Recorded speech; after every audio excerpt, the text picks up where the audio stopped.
Ladies and gentlemen, please welcome Atlantic Council Chairman John F.W. Rogers.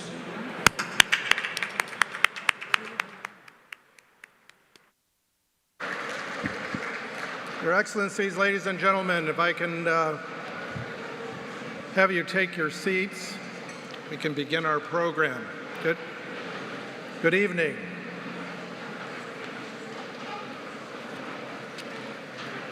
Thank you for joining us to celebrate truly extraordinary honorees at this year's Distinguished Leadership Awards, for which we've gathered here in the magnificent anthem here in Washington, D.C.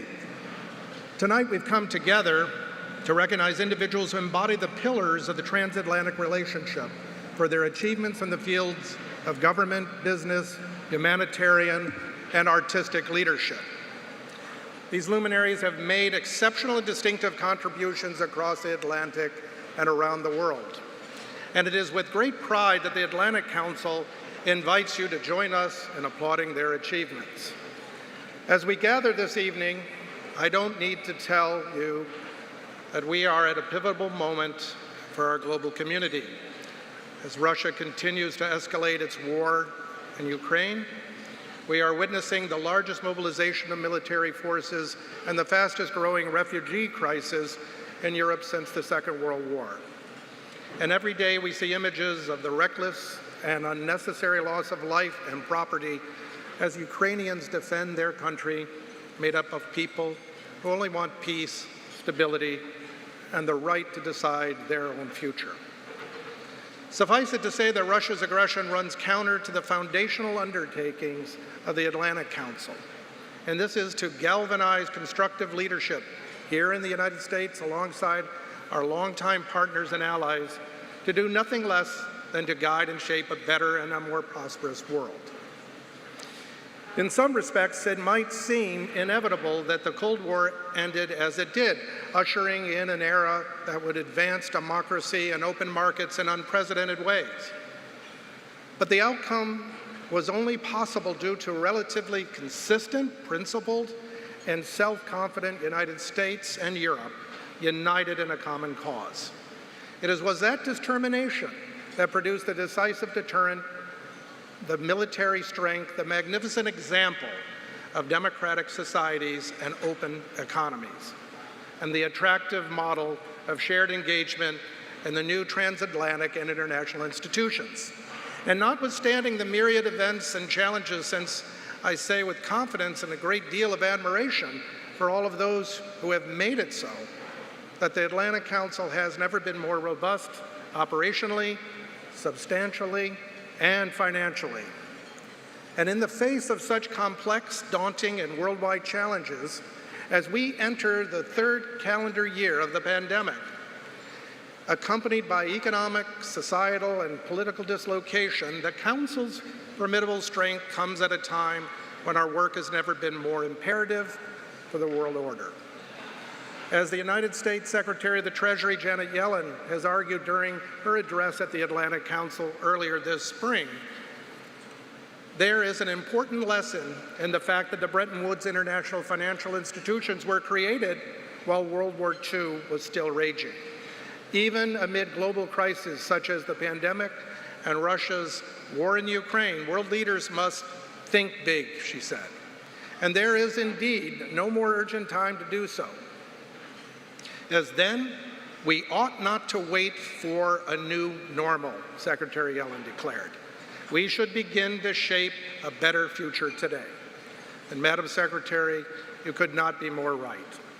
To this end, our operational environment demands that we, at the Atlantic Council, lift our ambitions to 2022 to tackle what has been at the heart of our enduring mission since our founding in 1961.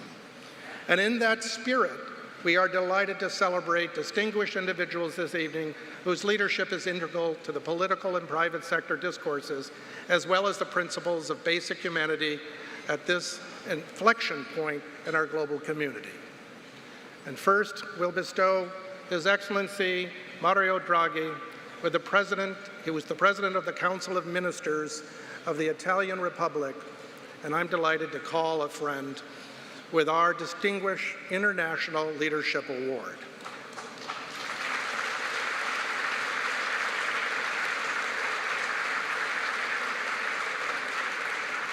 We do so for his leadership of Italy as it continues to navigate the many challenges of the COVID-19 pandemic, for his efforts to solidify Italy's significant role in Europe and beyond, as well as Prime Minister Draghi's previous accomplishments as President of the European Central Bank.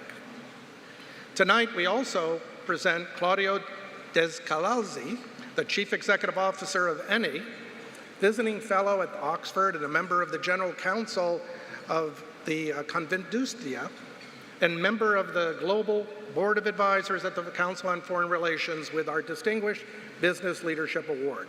And that is in recognition of the bold steps that ENI Corporation has taken towards a greener future and helping to enlighten and lead the way for a more responsible and sustainable path for generations to come.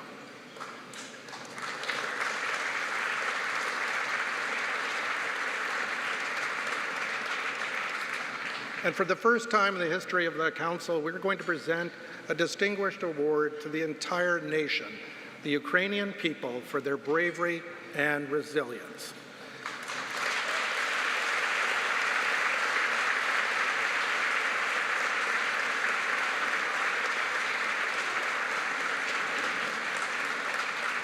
And President Zelensky has sent us a special video message, and Her Excellency, the Ambassador Marakova, is here in person to accept it.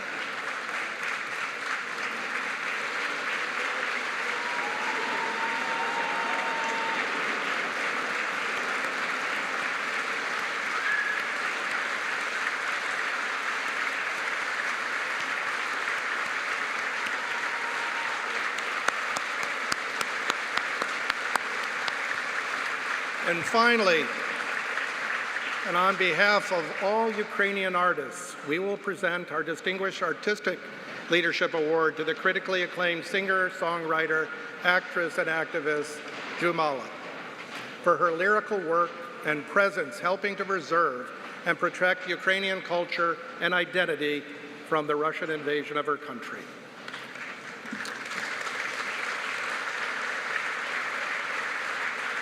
In addition to this salute to Jamala, who has been called the voice of the Ukrainian people outside of her homeland, we are privileged to honor the courage and the resilience of the Ukrainian people more broadly with the special tribute that I've spoke about.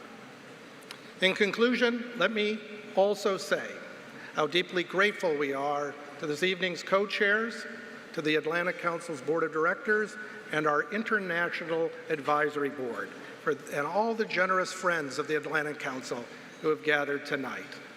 Our work advances because of all of you.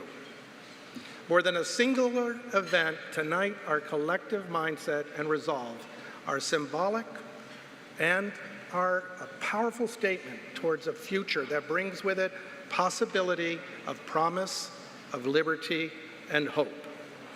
And so with that, I want to thank you again for being with us tonight, and I look forward to what I hope you'll find to be a wonderful and truly exceptional experience. Thank you.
Ladies and gentlemen, please welcome U.S. Secretary of the Treasury, the Honorable Janet L. Yellen.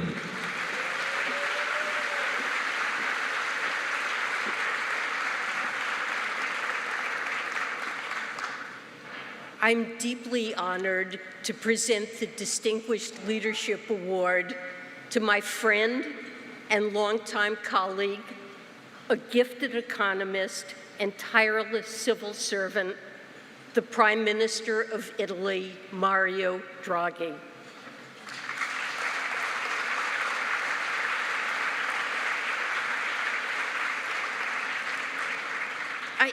I really got to know Mario over dozens of dinners at the Bank for International Settlements during the time that he served as the governor of the Bank of Italy and then as president of the European Central Bank. And this was no easy time in the world of central banking. The global economy was shaken by a financial crisis and the ensuing Great Recession.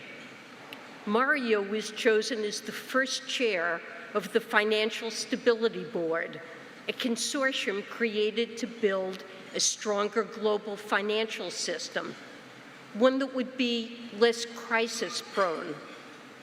Mario also charted a course to save the European economy and the euro itself, relying on his unique ability to bring people together, to forge consensus. He's known for a famous line in central banking history, declaring amid the European debt crisis that the ECB would do whatever it takes to preserve the euro. And it's often said that those 4 words cemented the future of the Eurozone. But it was the following statement, and believe me, it will be enough, that signaled Mario's confidence and credibility.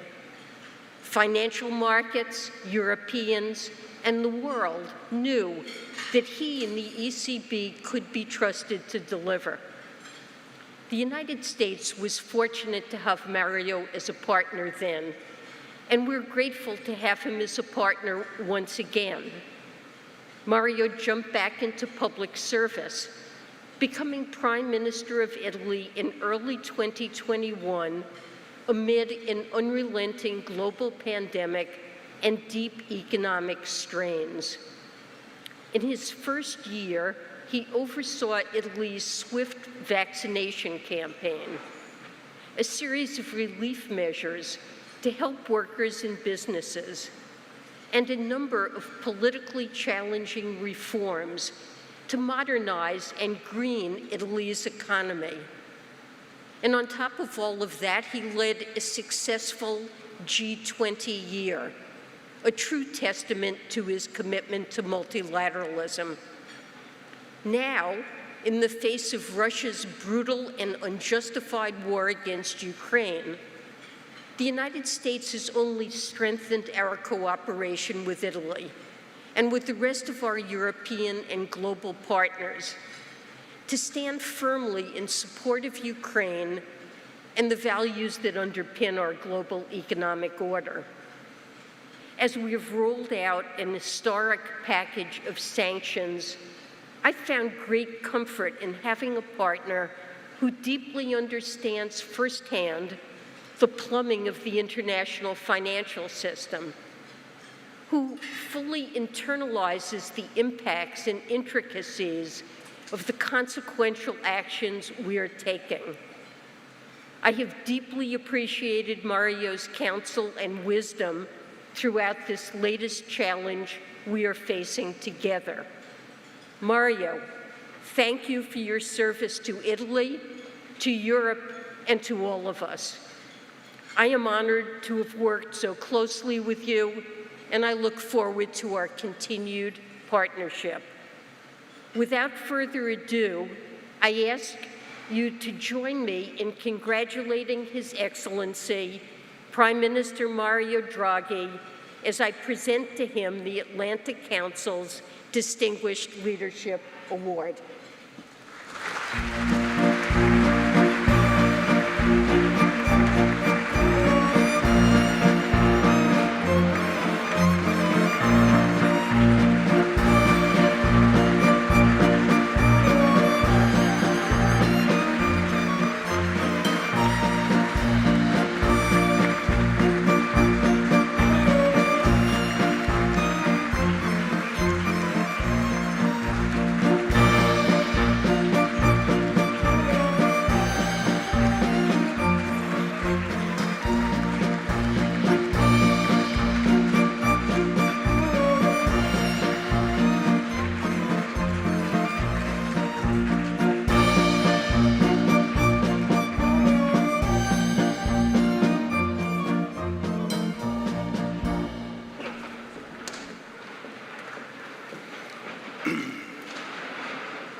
Well, good evening to everybody, and thank you for being here. Chairman Rogers, dear John, President Kempe, Secretary Yellen, Janet, Minister Al-Jaber, Ambassador Markarova, distinguished guests, ladies and gentlemen, it is a great, great honor to be here with you tonight. I would like to thank the Atlantic Council for the award. I'm extremely grateful for the award, and even more so for tonight, for this splendid evening. We're here all together. This prize, but I want to share this prize with my government, my country, my fellow citizens. Italy has come through some extremely difficult times in the latest few years. We faced the pandemic before anyone else in the Western world. We endured an economic shock that was much sharper than elsewhere in Europe. We now experience the return of war on our continent, which threatens our safety, our prosperity, our energy, security. And this is happening for the first time since the Second World War. Yet, as it has done time and again in its magnificent history, Italy has bounced back. And we are ready to do our part, together with our European and transatlantic allies, to overcome this tragic moment, to restore peace where there is evil. I would also like to thank Janet for the extremely generous speech, which I do not deserve. Fortunately, I was in the backstage, so I couldn't blush openly. Her words bring me back to the early 70s, 1970s, during my early years in the US, when I was a graduate student at MIT, and Janet was an assistant professor at Harvard. As a young man from Rome, everything I saw in Cambridge was new. Three things struck me the most and have remained with me ever since. The openness of this welcoming country, the United States of America. The generosity of my mentors, the late Franco Modigliani and Paul Samuelson, Bob Solo, and Stan Fisher, all of whom I would like to thank tonight. The brilliance of my fellow students, Paul Krugman, Larry Summers, and the one I was closest to, Pentti Kuri, alongside many others. And tonight, I have here one of my closest friend, Francesco Giavazzi, sitting with us tonight.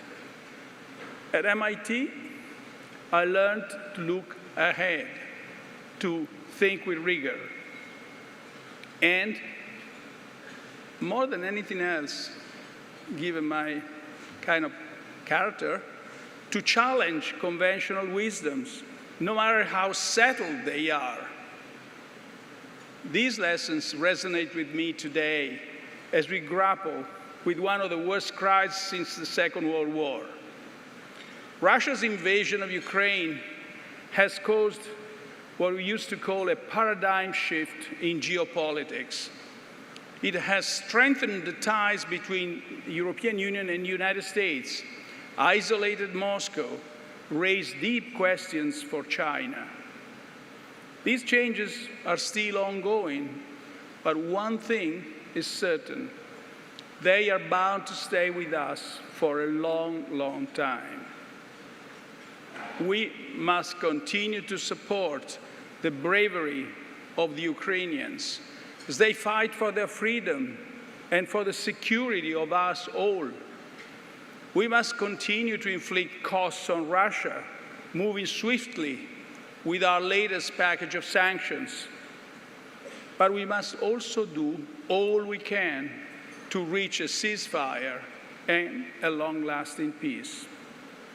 It will be up to Ukrainians to decide the terms of this peace, and no one else. Meanwhile, we have to prepare ourselves for the world we'll live in tomorrow. We must be ready to continue to stand with Ukraine long after the war ends. The destruction of its cities, its industrial plants, its fields will require enormous financial support.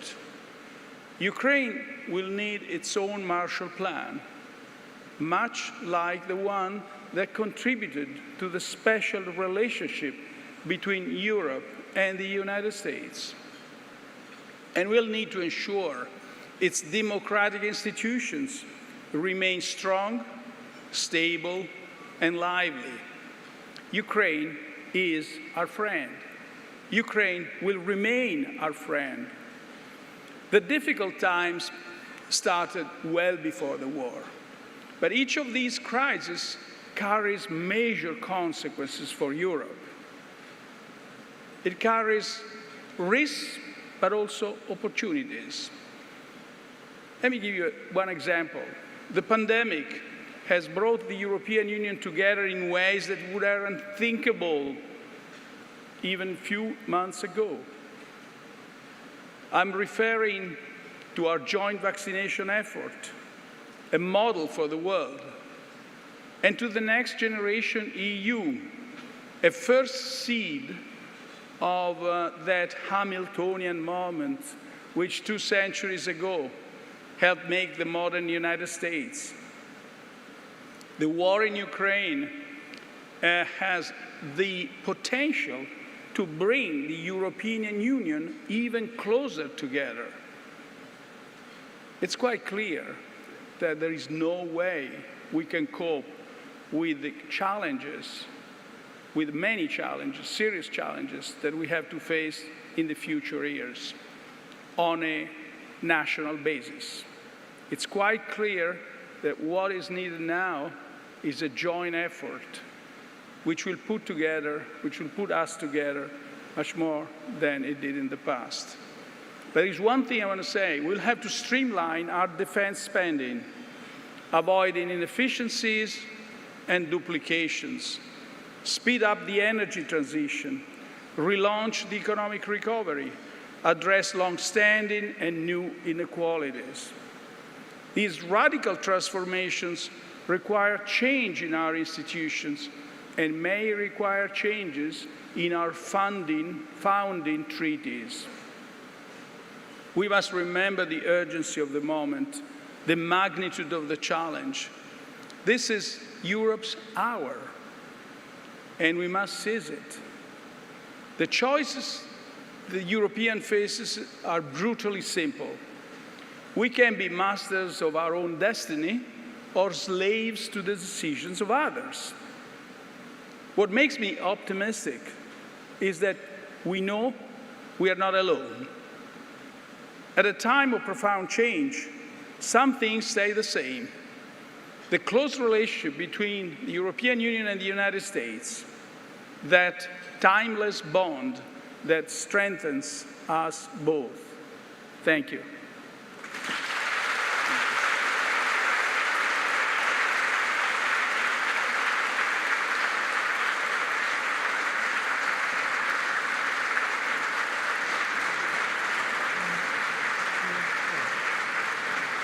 Ladies and gentlemen, please welcome Metropolitan Opera soprano Maureen McKay.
Ladies and gentlemen, please welcome former NATO Supreme Allied Commander and Atlantic Council Executive Chairman Emeritus, General James L. Jones.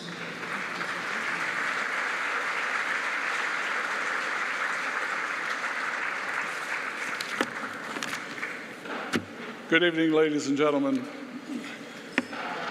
I want to add my thanks to all of you for being here tonight, on a night where our thoughts are with the people of Ukraine as they continue to suffer from Vladimir Putin's heinous and unforgivable assault on their lives. The Ukrainian people are fighting a war of preservation as Vladimir Putin continues to attempt to erase the history of the Ukrainian people, a gross affront to Ukrainian independence and certainly to their democracy. As a former NATO Supreme Allied Commander, the Russian invasion was not a shock to me personally. Russian forces have spent years increasing their aggression towards the Ukrainian people. However, what has shocked me and the world are the absolute atrocities carried out by Russia, causing unimaginable suffering and unprecedented human crisis. Ukrainians have sacrificed so much to try and secure their freedom. We know they are at the front lines as we gather here this evening, fighting for their lives. Against the onslaught of Russian armor and missiles, the Ukrainian people have displayed a tenacity to fight and a resistance that is perhaps unmatched in our time. Their will to withstand, no matter the hardship, is a testament to the strength of the Ukrainian people. Until the safety of their nation's future is secure, the Ukrainian people have told us and shown us that they will not yield.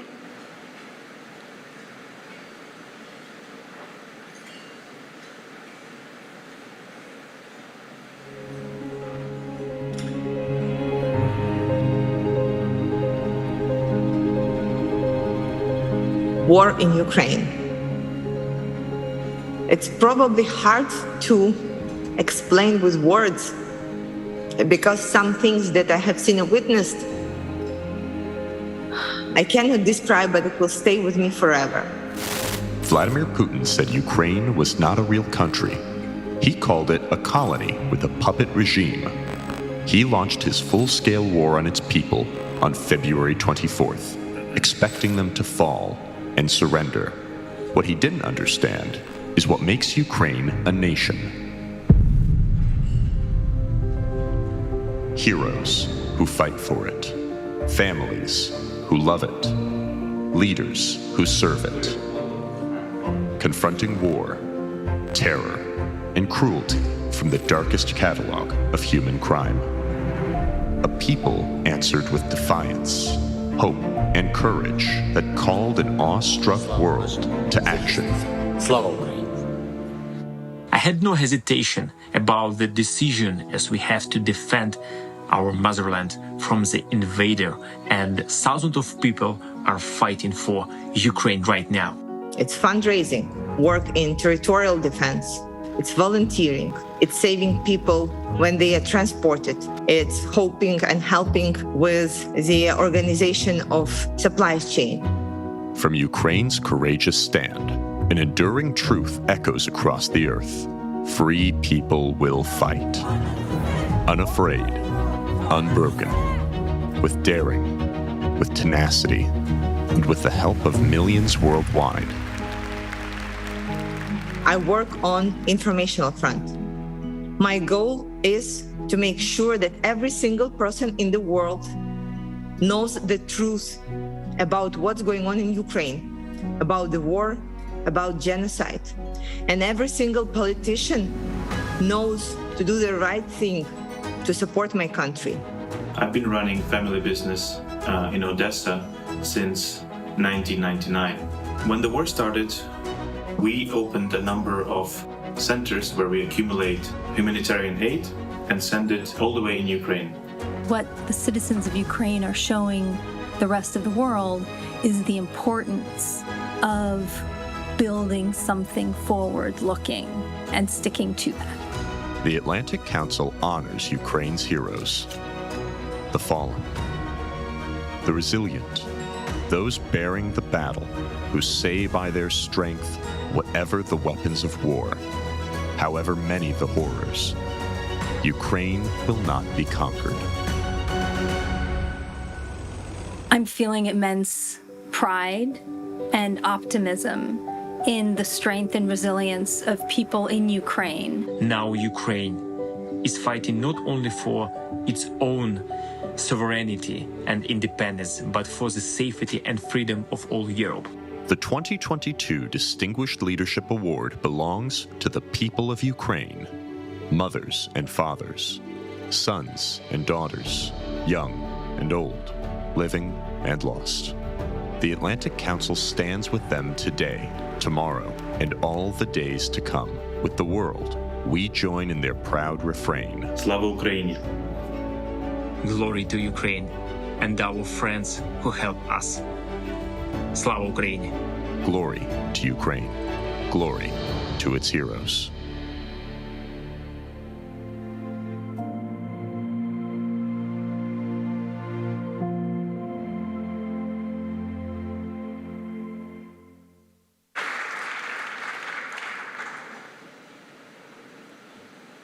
It is now my great honor to welcome our next guest to the stage.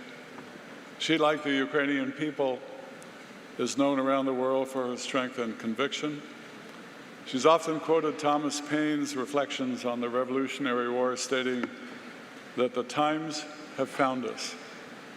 The times have indeed found us, the world, and the Ukrainian people. She has recently returned to Washington after leading a congressional delegation to the front lines in Kyiv. She met with President Zelensky and was awarded a high Ukrainian civil honor, the Order of Princess Olga, for her commitment to the Ukrainian people. Hours after returning to the States, she signed and sent to the President a Lend-Lease Act, legislation that was a model of cooperation in the fight for democracy in World War II, and a model for us today to proceed with much-needed aid to the Ukrainian people. We are very honored to have her with us tonight. Ladies and gentlemen, the Speaker of the House, the Honorable Nancy D'Alessandro Pelosi.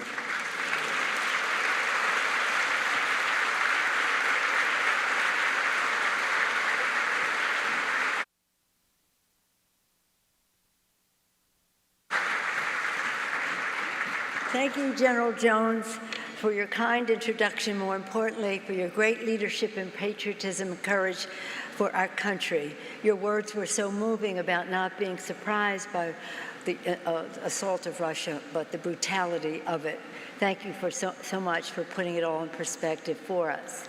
Again, your commitment to national security and public service is exemplary. It's an honor to be introduced by you. And thanks also to the Atlantic Council team, the Board of Directors, Chair John Rogers, and President and CEO John Kemp. We are blessed to be joined by Ukraine's fearless champion in our nation's capital, Ambassador Oksana Makarova. With her brilliance, poise, and resolve, she has offered a master class in how to respond when democracy itself is at stake. Thank you, Madam Ambassador, for your service to your nation and to the world. And congratulations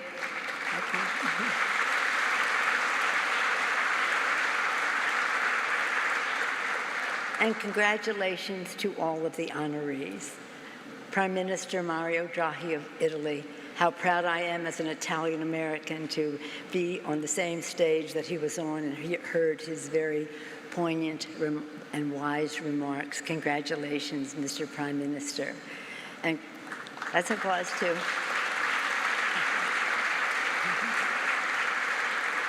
And congratulations to Claudio Descalzi, CEO of ENI.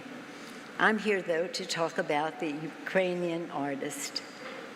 As Speaker of the House, on behalf of my colleagues, one of whom is here, Jason Crow, who came with us to visit President Zelensky last week, the Speaker of the House, it is my great privilege tonight to present the Atlantic Council's Distinguished Leadership Award to the extraordinary people of Ukraine.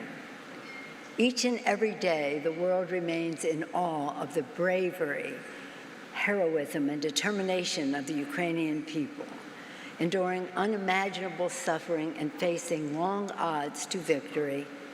Courageous Ukrainians have stepped forward to protect their people, secure their homeland, and defend democracy for their nation and for the world.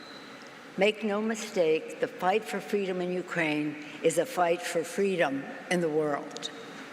And America will be with them until the fight is won. When I said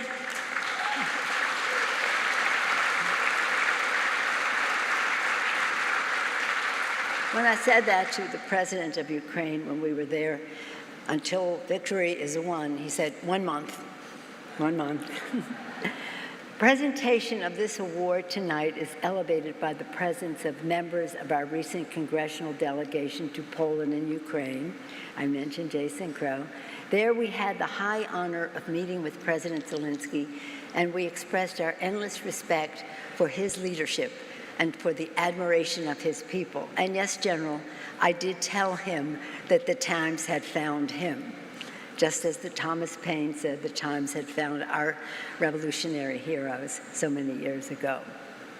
We also pledged to continue to meet Ukraine's urgent needs, including with our robust bipartisan aid package that the House passed last night, strongly bipartisan.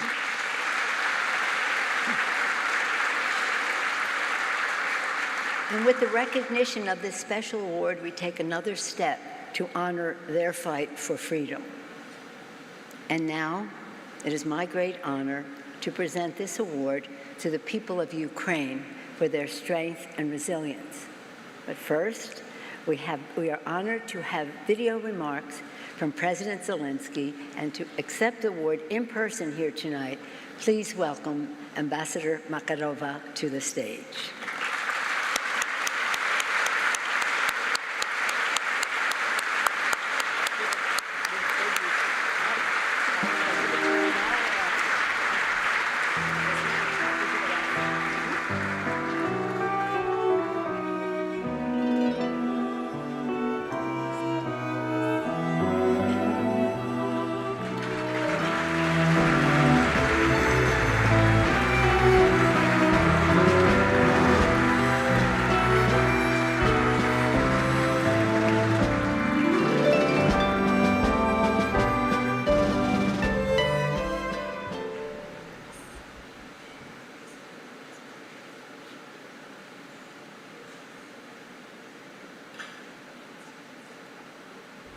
Пані та панове, від імені всіх українців я дякую вам за цю нагороду. Удостоїти нею весь український народ правильно і справедливо, адже мужність – це наша національна риса характеру. Сьогодні весь світ бачить це і захоплюється героїзмом українців. Водночас хочу, аби для всіх це не ставало чимось буденним. І для цього слід говорити і пам'ятати, що за сміливістю, за мудрістю нашого народу стоять тисячі реальних історій, імен, подвигів. Світ має чути і знати про них, мати про український народ чітке уявлення і розуміння. Насамперед, ми народ найкращих захисників. Це наші сухопутні війська, повітряні і військово-морські сили, десантно-штурмові війська, сили спеціальних операцій, Нацгвардія, розвідка, прикордонники, бійці територіальної оборони. Це Віталій Скакун, що підірвав разом з собою міст, щоб зупинити колону російських танків. Це 21-річний лейтенант Віталій Сапіло, який знешкодив 30 одиниць ворожої техніки і загинув від авіаудару. Сергій Пантелюк, що відбуваючи наступ, був поранений і помер у лікарні в той час, як народжувалась його первістка, донька. Це прикордонники острова Зміїний, які не злякались флагмана російського флоту крейсеру «Москва» і відправили російський корабель в напрямку, який став всесвітньо відомим. Це незламні захисники Маріуполя і Азовсталі, які вже кілька місяців тримаються там, тримають оборону там. Це всі наші бійці, які загинули, захищаючи Україну, а з нею Європу. І я прошу присутніх вшанувати їх пам'ять мовчанням.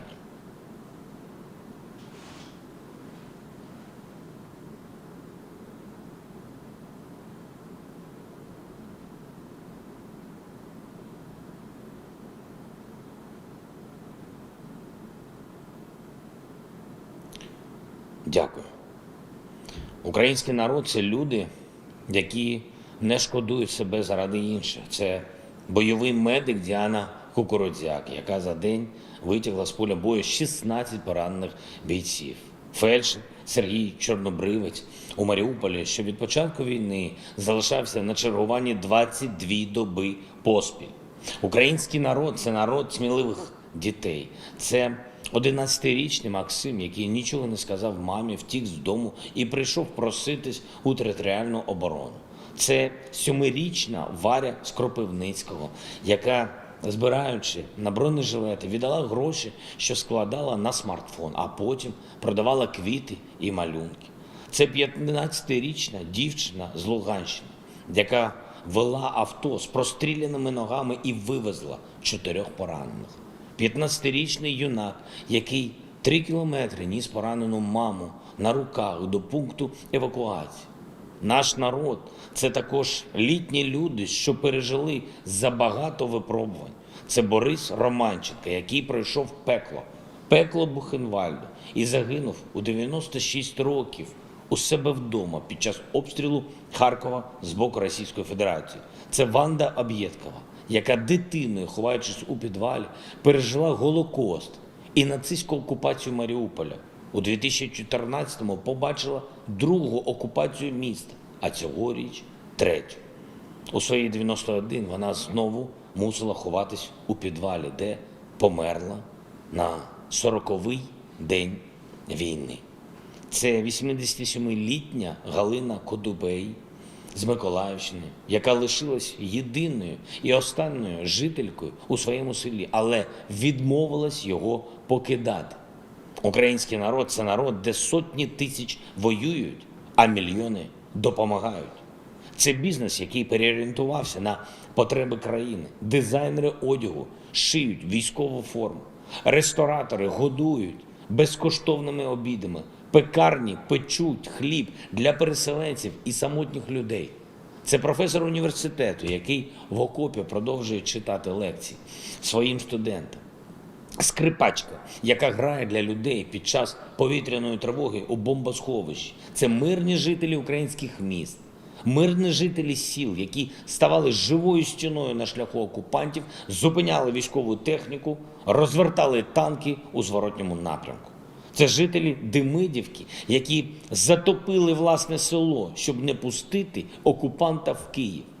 Хто, попри погрози, постріли, шумові гранати, виходить на мирні акції, нагадуючи окупантам, що це Україна, Херсон, Мелітополь, Бердянськ, Енергодар, Маріуполь та всі інші ненадовго окуповані міста і села України. Це мільйони українців, які захищають рідну землю, захищають весь світ. Не бійтесь і приїжджайте в Україну. Почуйте ще тисячі подібних історій про нас, про українців. Подивіться у їхні сміливі очі, потисніть їхні міцні руки, і ви побачите, що вони роблять все це не заради слави, що їм потрібні не лише нагороди, а й конкретна допомога і конкретна підтримка. Зброя, техніка, кошти, санкції проти Росії, а головне – відчуття, що у цій важкій боротьбі вони не одні, що їх підтримуєте ви, що їх підтримує весь світ, вільні держави, вільні народи нашої планети. Дякую вам, дякую за увагу, дякую за підтримку, дякуємо за нагороду і ласкаво просимо в Україну.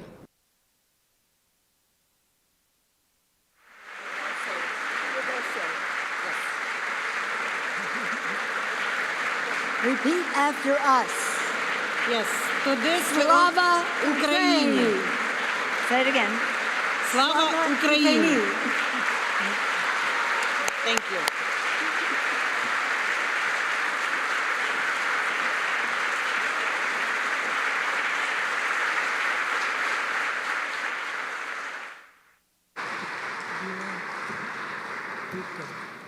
Ladies and gentlemen, as we break for dinner, please enjoy music from the American Pops Orchestra and Luke Frazier.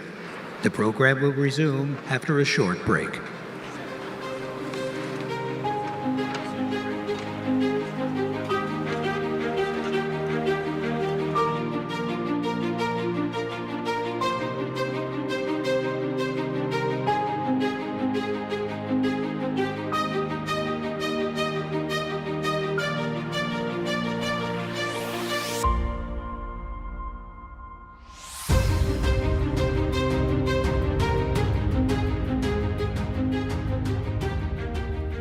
Authoritarian regimes try to influence the outcome of our democratic elections. In the United States, hundreds of people attacked the Capitol, the heart of your democracy. In the European Union, some are questioning basic democratic principles upon which our union is built. It is time again to stand up for the values that define our democracies. We believe in the freedom of citizens with both rights and responsibilities. We believe in the rule of law. Every human being is equal before the law. We believe in the dignity of every person and thus fundamental rights. It is again time to speak up for our democracies. I know we can count on the Atlantic Council for this. And I want to thank you, not just for this award, but for keeping alive the flame of transatlantic cooperation towards a new day in our deep friendship. Thank you so much.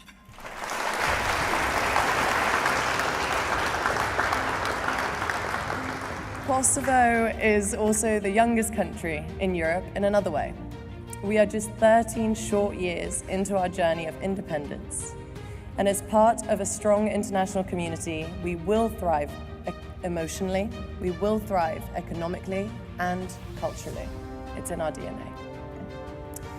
While it still breaks my heart that the United Kingdom chose to leave the European Union, rather than dwell on this, I would rather recall that the first purpose of the EU is to secure peace through unity.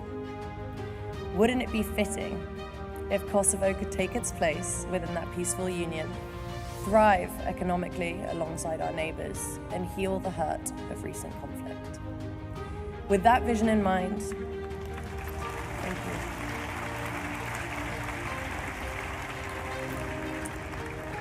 With that vision in mind, I accept this award with gratitude for all the young people of Kosovo.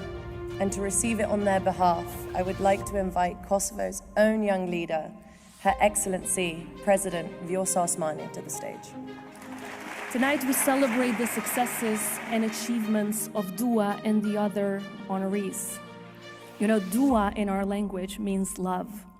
That's exactly what she has been spreading around the world, but especially in her home country, Kosovo, since day one.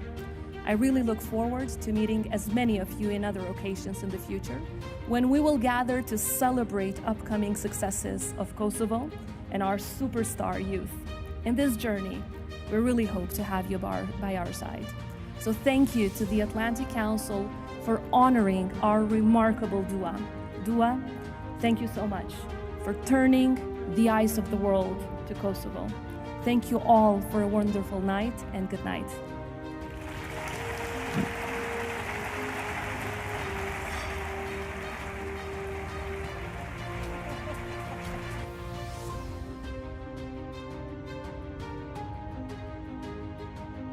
Lionel was honored at the 23rd Annual Power of Love Gala in Las Vegas that raises funds for the Cleveland Clinic to provide resources for patients in the fight against cognitive disease. In 2016, he received one of his biggest honors when named Music Cares Person of the Year. Music Cares is a charity that has provided more than $80 million in health and financial resources to music people in times of need. Lionel's unselfish generosity has inspired him to live up to his favorite words of wisdom from Aristotle. Goodness lies not in abundance. Abundance lies in goodness. I am honored beyond words to congratulate and salute my friend, my brother, Lionel, as he receives the Atlantic Council 2020 Distinguished Artistic Leadership Award. Thank you so much, Bob, for your kind words and warm welcome. And also thank you for using a great part of what I had planned for my speech. But you did a great job in kind of summarizing where I wanted to go. But I also want to thank the members of the Atlantic Council for honoring me with this prestigious 2020 Distinguished Artist Leadership Award. You know, getting to this part of your life and your career, it is very important that we just take fame and power and recognition to give back. And that is exactly what I've been trying to do throughout my entire career, because there are so many people who need a voice, who need someone to speak on their behalf. And every chance I get, I like to take that opportunity to give them their voice, to give them their light. And so today I'm very, very honored to receive this award, and thank you so much to everyone. I will now cherish this because it means so much to me that you understand what the world needs now are people who understand the plight of the voiceless. Thank you so much, everybody. God bless you.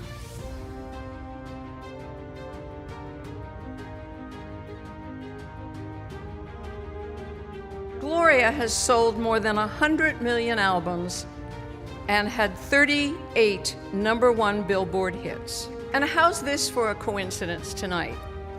President George H.W. Bush appointed Gloria to serve as a delegate to the United Nations, thus adding diplomat to her resume. Well, for all of this and so much more, it is so fitting that the Atlantic Council's Distinguished Artistic Leadership Award be given to my friend and fellow Miamian, Gloria Fajardo Estefan. I've met with presidents, 2 popes, several royal people throughout the world. So yeah, my mom wasn't having it. She was not happy about that. But tonight, I've been so lucky to have so many moments of pinch me. How is this happening? This is one of them. And there's also that moment of 6 degrees of separation from every amazing recipient on this stage. As Adrian shared, we were with George H.W. Bush the day before my accident, where he, for 45 minutes, spoke to my son in the Oval Office. And I thought my son was going to be really nervous and say, freak out. And he actually said to the president, Mr. President, I watched your Mrs. Bush's tribute to American teachers and then proceeded to take over the conversation.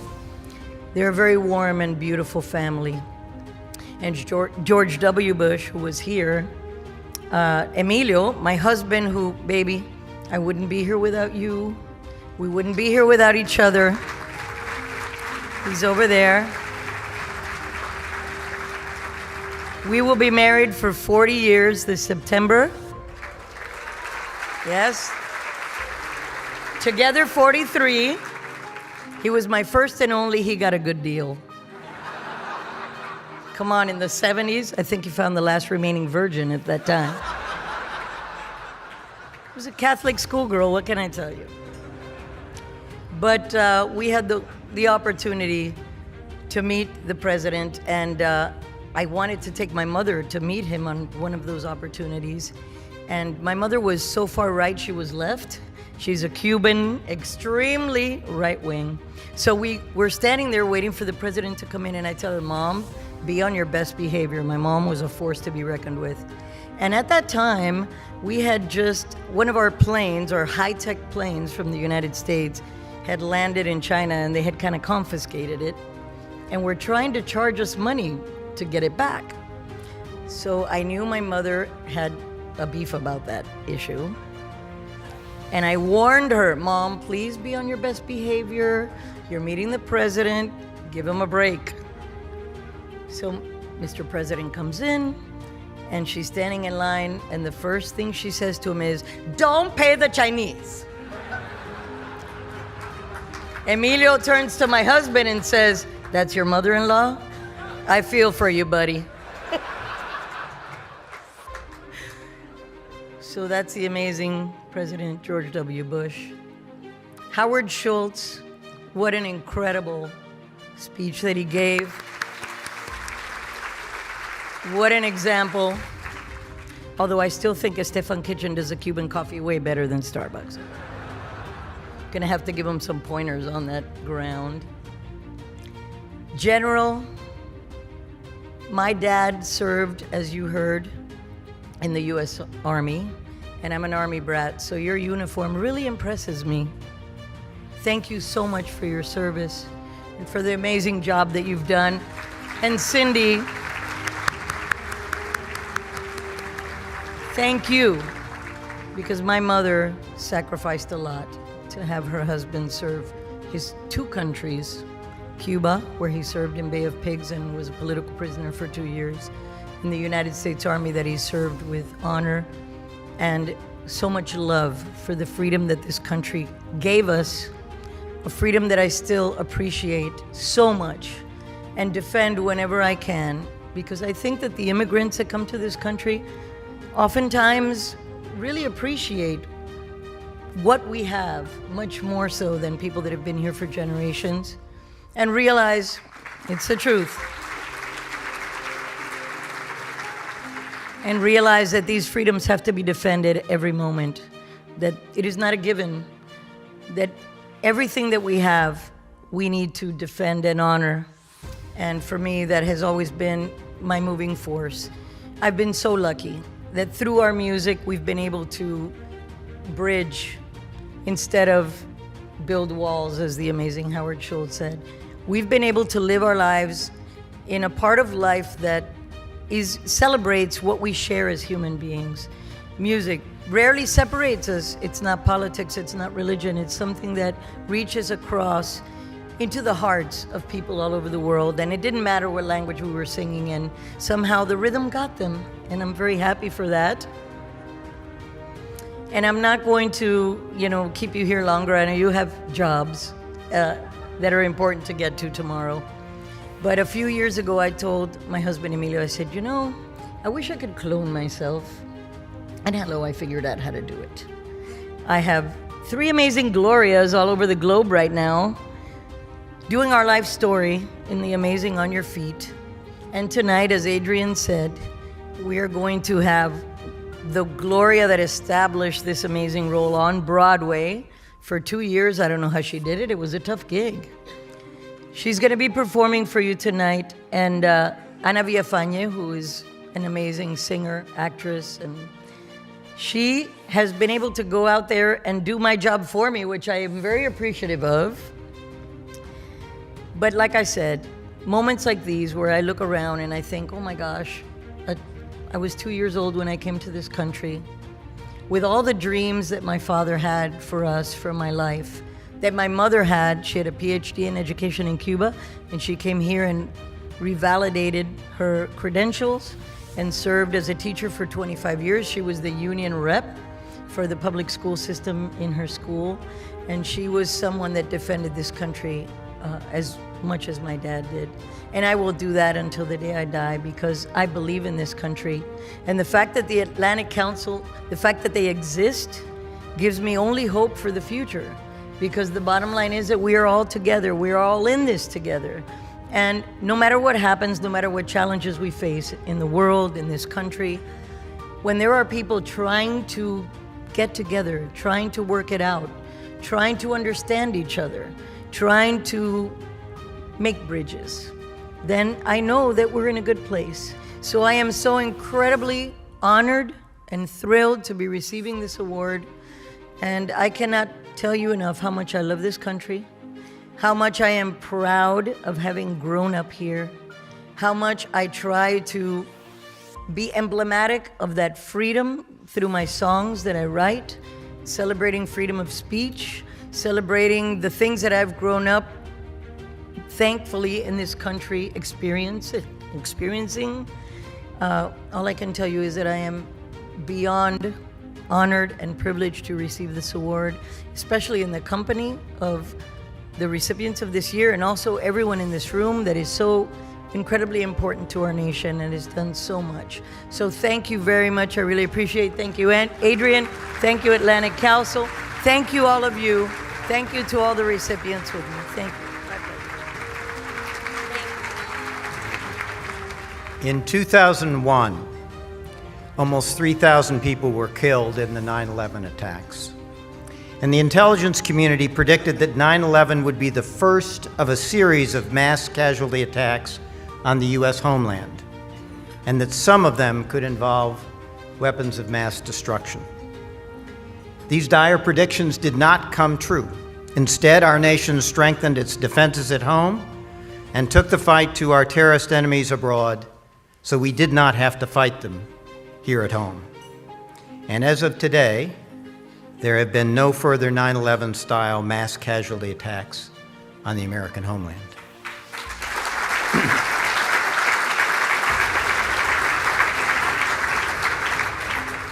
In 2002, World Health experts projected that HIV/AIDS would kill millions of people in sub-Saharan Africa. Economists predicted that this would decimate the emerging middle class and set back economic development a generation or more. These dire predictions also did not come true.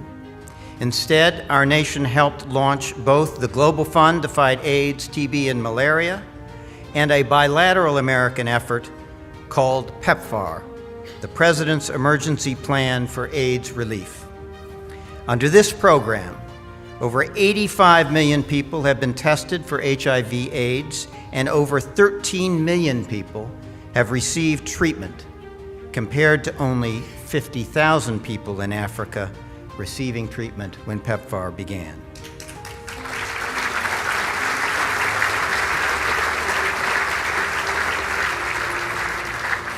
As of today, over 13 million lives have been saved, and we are turning the tide on this pandemic. In 2004, public health officials reported more than 300 million clinical malaria cases and more than 1 million malaria deaths per year.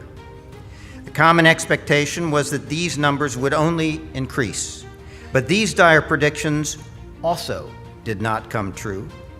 Instead, our nation launched the President's Malaria Initiative to partner with the Global Fund and other institutions in focusing on sub-Saharan Africa.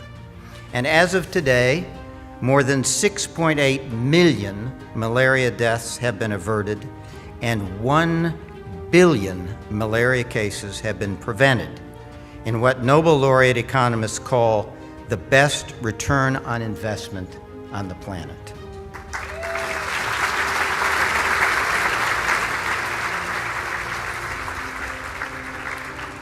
These dire predictions did not come true, and instead millions of lives were saved because of the vision and leadership of this year's Distinguished International Leadership Award recipient, the 43rd President of the United States, President George W. Bush.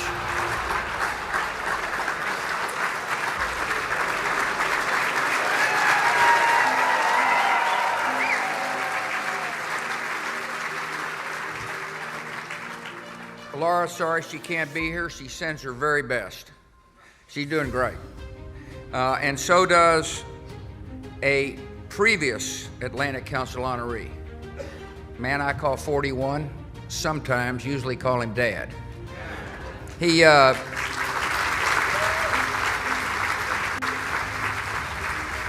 doing well. He's doing well. Of course, he misses Mom. I don't know if you heard what Mom said the last time I ever saw her. We were in a hospital in Houston. The doctor walks in, and Mother looks straight at the doctor and says, "You want to know why George W. turned out the way he did?" The doctor was somewhat perplexed. And she said, "Yes, Mrs. Bush." She said, "Because I drank and smoked when I was pregnant with him."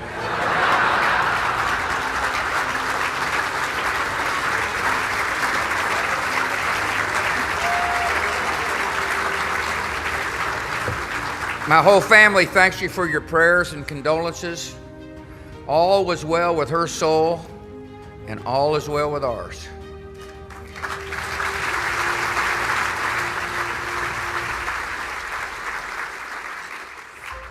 In my quest to become a better painter, I have been studying Winston Churchill.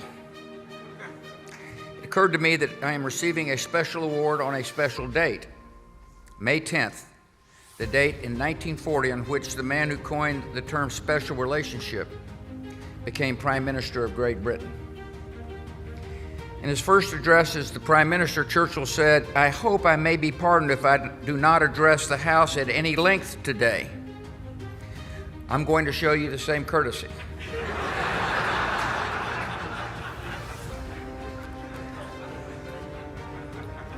Churchill received an honorary degree from Harvard. I guess the Yale trustees were asleep.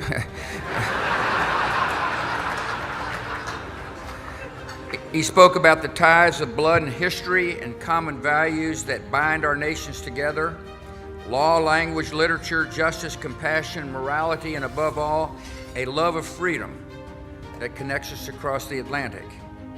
He also noted we are united by a common tongue, though I always had a little problem with the tongue part. Churchill said in his lifetime 2 world wars had shown that oceans no longer protected the new world from problems of the old. The only way for peace was through partnership and engagement. If we are together, nothing is impossible. If we are divided, all will fail. That's why the Atlantic Council is important today, and I appreciate your good works.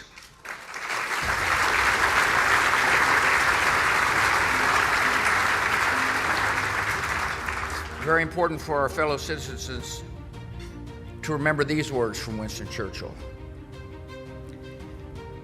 America is indispensable for the world, and the dangers of isolation loom. The price of greatness is responsibilities. One cannot rise to be, in many ways, the leading community in the civilized world without being involved in its problems, without being convulsed by its agonies and inspired by its causes. If this had been proved in the past as it had been, it will become indisputable in the future. People of the United States cannot escape world responsibility. I wholeheartedly agree. 15 years ago this month, our nation took on a dire world responsibility. As Connie and Steve mentioned, an HIV/AIDS pandemic threatened to wipe out an entire generation on the continent of Africa. My administration believed that of those to whom much is given, much is required. We believe that we're all God's children, and every human life is precious. So in 2003, we decided that the greatest, wealthiest nation ever had a moral responsibility to intervene. We recognized, too, that the United States had a national security imperative to act. Societies mired in disease breed hopelessness and despair, leaving those forgotten by wealthy nations susceptible to recruitment by radical extremists. As I said when I signed the law authorizing PEPFAR, on May 27, 2003, America is the nation of the Marshall Plan, the Berlin Airlift, and the Peace Corps.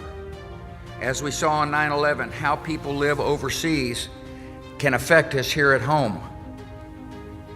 When we confront suffering, when we save lives, we breathe hope into the devastated populations, strengthen and stabilize society, and make our country and the world safer. A decade and a half on, PEPFAR has had great results. You all have heard them. 13 million people now live who would have died had it not been for the generosity of the American people. Across Africa, people who had been given up for dead are leading healthy and productive lives. Entire villages that had been abandoned are now thriving. Calling to mind the story of Jesus raising his friend from the dead, Africans have come up with a phrase to describe the transformation. They call it the Lazarus effect. Sad news is most Americans have no idea that their generosity has such an amazing effect. I've come tonight to draw attention to this great and compassionate act. Some Americans may ask, is this really in our national interest? Why are we spending money abroad when we've got big problems here at home? Those are legitimate questions. Here's my answer.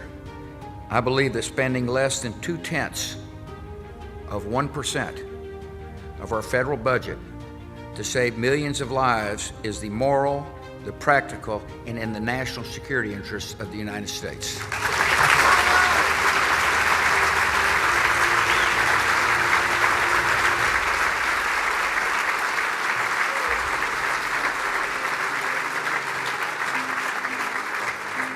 People say we shouldn't spend money on programs that don't work, at home or abroad. I completely agree. But we should invest in programs that are efficient, effective, and results-oriented. PEPFAR is a program, such a program. It works, and it's going to have positive implications for our country for decades to come. And we have got to continue to support it.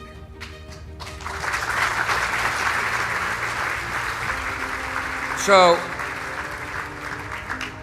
I woke up in Crawford the day after watching President Obama get sworn in, and it was quite a shock. I had to get the coffee. Shortly thereafter, we discovered this startling fact that women who have had HIV are 5 times more likely to develop cervical cancer on the continent of Africa, which is a preventable, treatable disease. And it broke my heart to think about the Lazarus effect taking effect in a village, and then all of a sudden, a preventable disease taking the life. And so at the Bush Center, we've decided to do something about it. We decided to work with public-private partnerships utilizing the PEPFAR platform to deal with women's cervical cancers, the leading cause of death of women on the continent of Africa.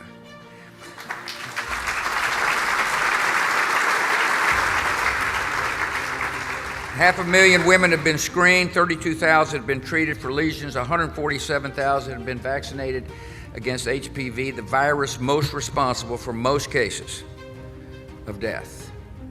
Over the past year, the Bush Institute has worked with Ambassador Deb Burks and PEPFAR on a bold new strategy. This week, we're announcing the next phase of our partnership with PEPFAR and UNAIDS, a plan to effectively eliminate cervical cancer amongst HIV-positive women within a generation.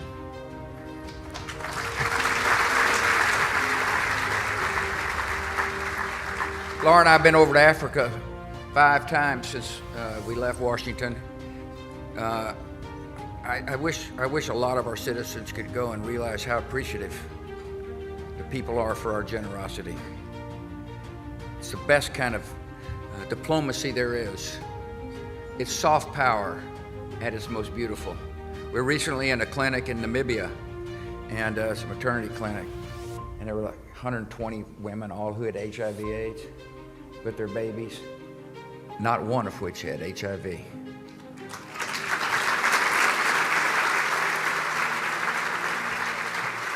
And so I'm honored to get this award. I really would like to dedicate it to the generosity of the American people and ask you to spread the word about what this great, compassionate nation has done.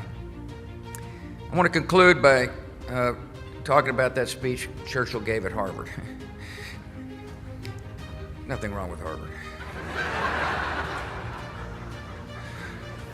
To the youth of America, as to the youth of all the Britons, I say, you cannot stop. We have now reached a stage in the journey where there can be no pause. We must go on. Well, we've turned the tide against HIV/AIDS, but the gains are still fragile. We cannot stop. We have now reached a stage in the journey where there can be no pause. we must go on. Thanks for having me.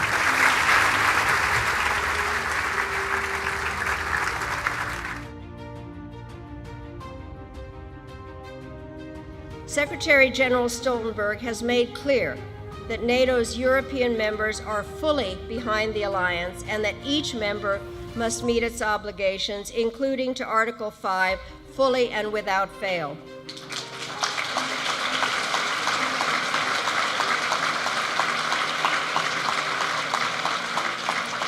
And in case you have missed the significance of the pin I'm wearing tonight, it's Article 5, which is at the heart of the alliance, and I wear it over my heart.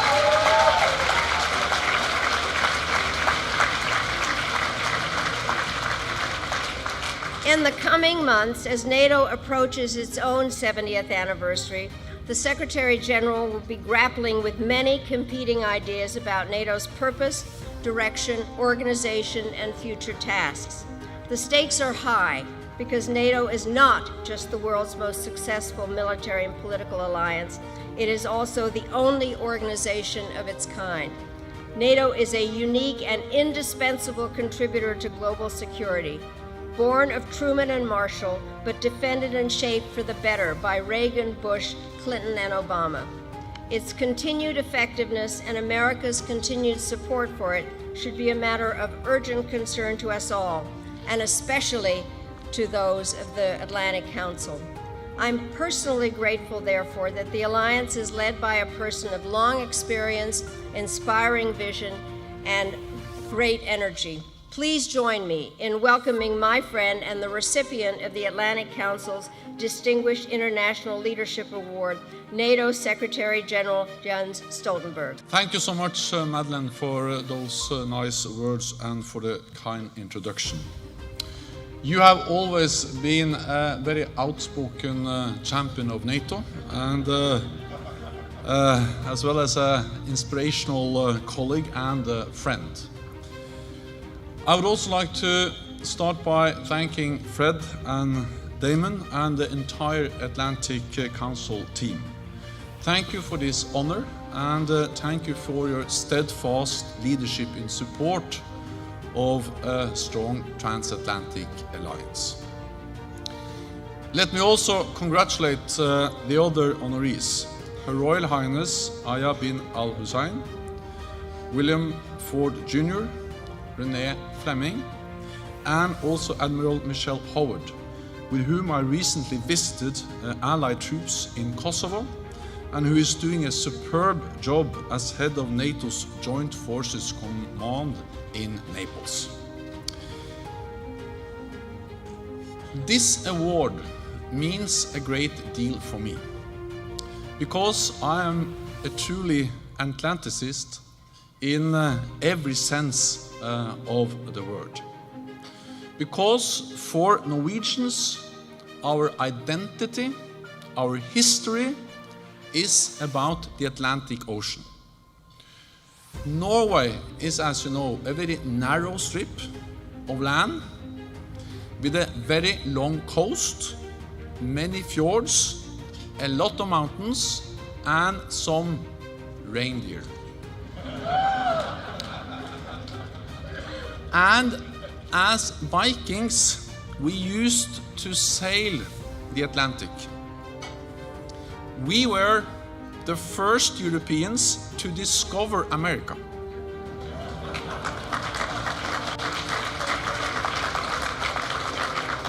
The only problem was that we left very soon and forgot to tell anyone about our discovery.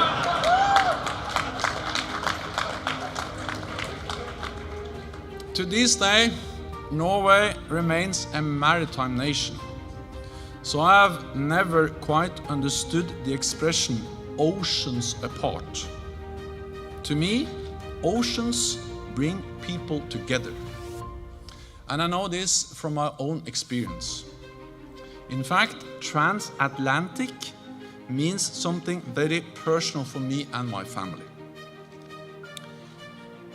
My father was born in Norway, but my mother was born on this side of the Atlantic. in Paterson, New Jersey. So, in a very real sense, I am the product of a transatlantic alliance.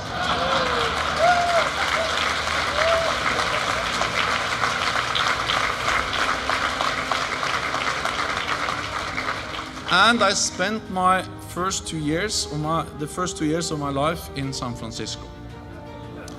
Then, I can't remember so much, but it was nice.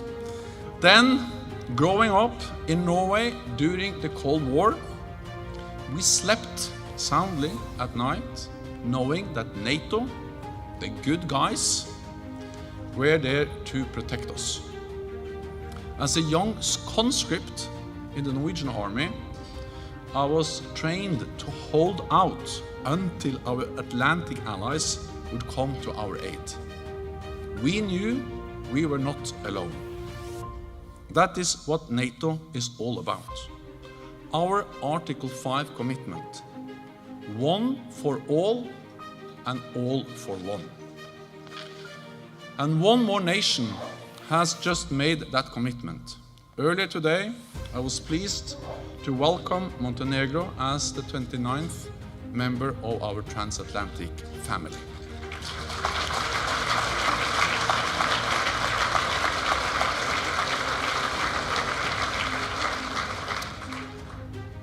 And I use the word family on purpose, because like in any other family, we have our differences. But for nearly 70 years, our NATO family has risen above those differences. We have worked together for a common purpose, the peace, security, and prosperity of our people, on both sides of the Atlantic. It is a unique bond that has kept our nations safe for almost 7 decades. Today, our commitment to the alliance is as strong as ever, not only in words, but also in deeds. The US is increasing its military presence in Europe, and Europe and Canada are investing more in defense. We may be oceans apart, but we are also the closest of allies. This is a precious thing for all of us, but we cannot take it for granted. The attacks in London on Saturday are a tragic reminder of the challenges we all face, of the important work we have to do to overcome them, and of the values of our open and free societies. So I count on you all to help keep our alliance strong. And I thank you once again for this special recognition. Thank you so much.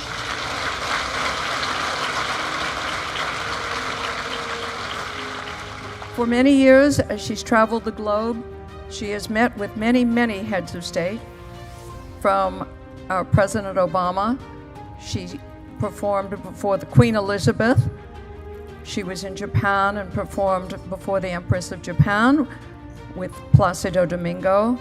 She sang at the 25th anniversary of the fall of the Berlin Wall. She has sung at the Nobel Peace Prize ceremony and the 20th anniversary of the Czech Republic's Velvet Revolution.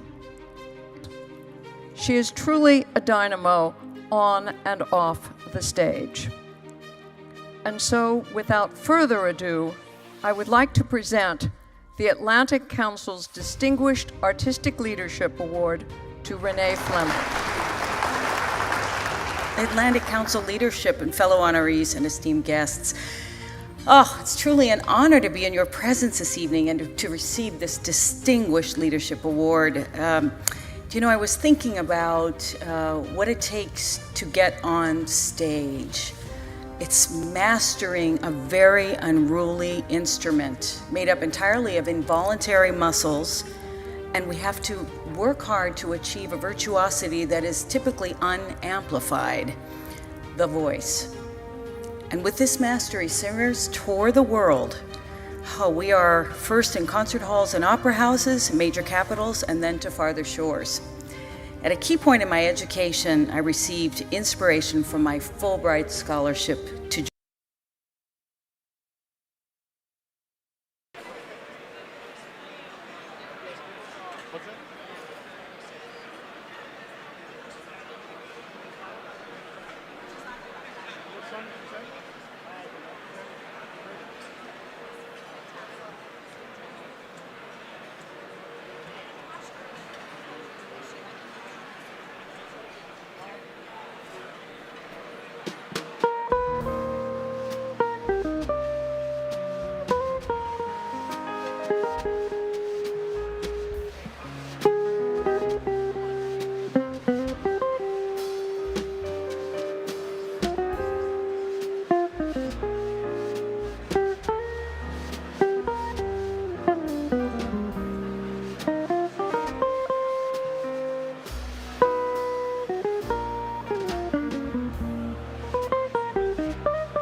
Ladies and gentlemen, please take your seats.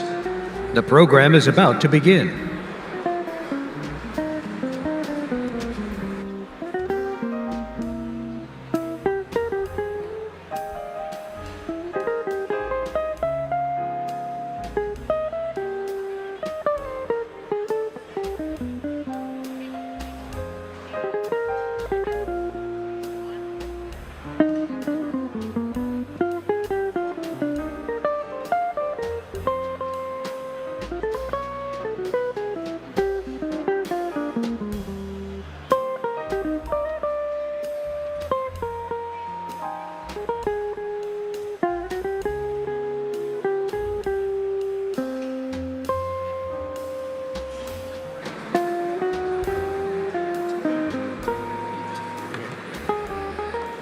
Ladies and gentlemen, please take your seats. Our program will resume momentarily.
Ladies and gentlemen, please welcome Atlantic Council President and CEO, Fred Kemp.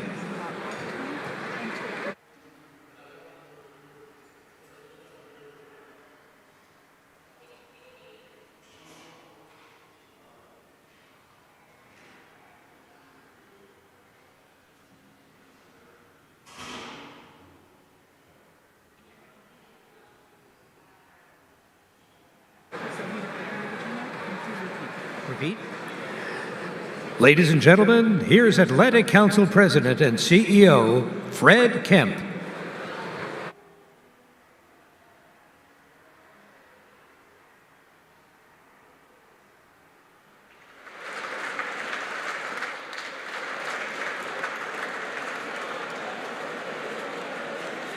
Oh, I just love it. People together in person, talking to each other, not getting quite enough of it. And thank you for going through our stringent testing regimes and vaccination regimes to the extent possible, taking care of all of us. So what a remarkable evening it's been thus far.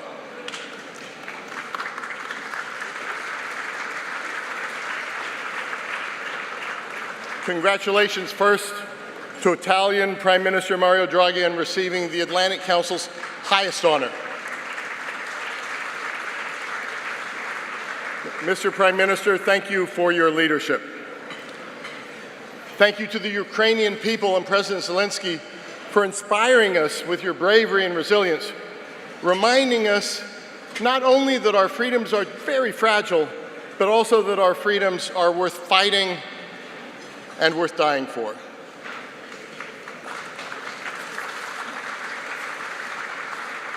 We saw in that remarkable video, which, by the way, President Zelensky produced for us yesterday and arrived at the Atlantic Council this morning.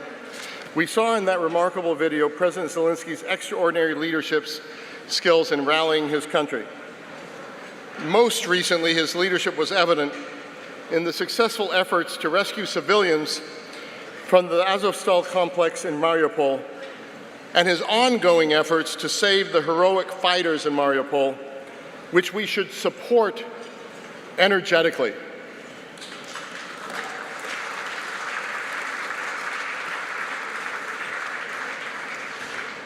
Thank you, Ambassador Makarova, for accepting our first award for an entire people. First time we've ever done that. And you know, Ambassador, that the Atlantic Council doesn't just organize a dinner to honor the people, doesn't organize a dinner for the video of Zelensky, but through our Eurasia Center and John Herbst and Melinda Herring, through our, well, they've been leading the charge since 2014 occupation of Crimea, through our Digital Forensic Research Lab, through our Geoeconomic Center doing sanctions, Digital Forensic Research Lab fighting disinformation and looking at sanctions, from our Scowcroft Center working on strategy and arms and what Ukraine needs. We pull the whole Atlantic Council together with the very aspects we have. Our Europe Center looking at the role of the UK, of Germany, of France. So we are an organization that actually looks to shape the global future with our allies and partners. Thank you as well to Treasury Secretary Yellen, Speaker Pelosi, General Jones for your introductions. And brava to the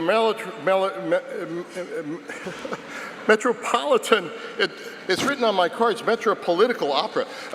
It's the Metropolitan Opera soprano Maureen McKay, the Metropolitan Opera Prime Minister Draghi. The Metropolitan Opera gave her the night off to come to us in order to honor you with her beautiful singing.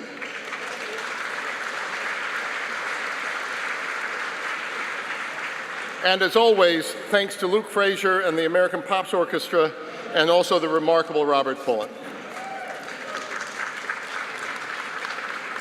Most of all, thanks to all of you for gathering tonight as a community of common cause. More than 500 of you from more than 25 countries, former heads of state, sitting cabinet members, members of Congress, CEOs and business executives, civil society and media leaders, and performing artists. In another context, back in 1968, Dr. Martin Luther King at Washington's National Cathedral famously said, quote, "The arc of human history is long, but it bends toward justice." It is the business of your Atlantic Council at this inflection point in history to bend that arc a little more rapidly, a little more surely toward justice and freedom globally in concert with like-minded countries and individuals across the world. That has been our purpose for 60 years, and this is our 60th anniversary.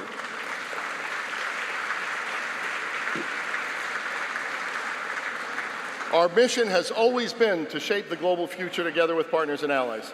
At this moment of Putin's ongoing war in Ukraine, premeditated, unprovoked, criminal, we face a historic challenge that is both an opportunity and a threat. As Prime Minister Draghi said, the opportunity is that by supporting Ukraine's survival as a democratic, sovereign, independent country, through the most impressive rallying of the transatlantic community and its global partners in my lifetime, we can also shape a more promising future globally and inclusive future globally.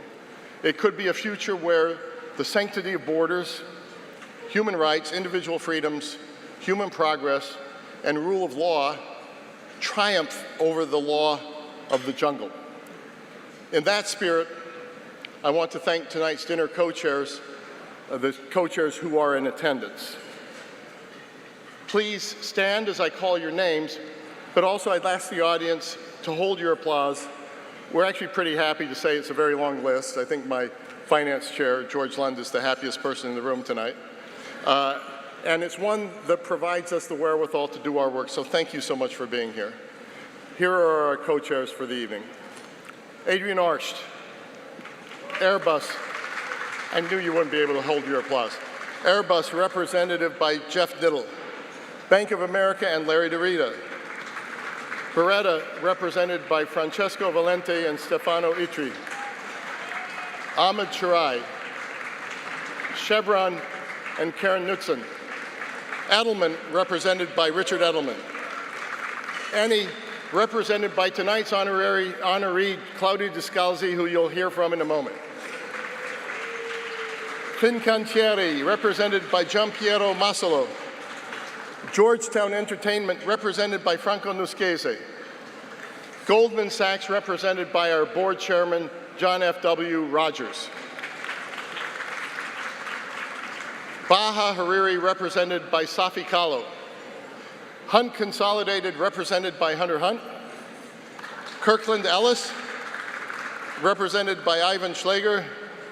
K&DS, represented by Robert Schultz and Ron Phillips. Cruel, represented by Alexander Mirchev. Leonardo, represented by Bill Lynn and Paolo Mesa. Lockheed Martin, represented by James Takelet. Majid Al Futtaim, represented by Alain Bajani. MAPA and Mehmet Nazif Gunal. Mercer, represented by Martine Ferland. News Corp, represented by Almar Latour. One American Bank, represented by George Lund. Amit Oren. Penguin Random House, represented by Marcus Dola. I don't know, somehow he always gets the biggest round of applause. I know. Raytheon Technologies, represented by Greg Hayes. SAIC and Nazik King. Squire Patton Boggs, represented by Ed Newberry. Textron, represented by Mary Claire Murphy. Thales, represented by Alan Pellegrini. Clyde Tuggle. Grazie mille to all of you. Finally, I would just like to ask one other group to stand for your applause, and some of this group will be standing for the second time. If I could ask all of the following to stand: the board directors and the International Advisory Board members of the Atlantic Council, and all the members of the Atlantic Council's remarkable staff. If you could please stand.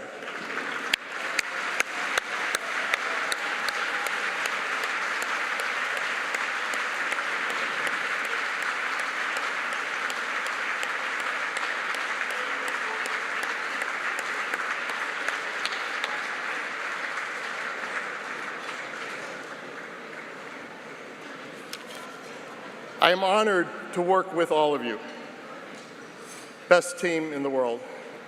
Finally, and as I reflect on our incredible Atlantic Council community, we wish to salute 3 members of the Atlantic Council family who passed away recently.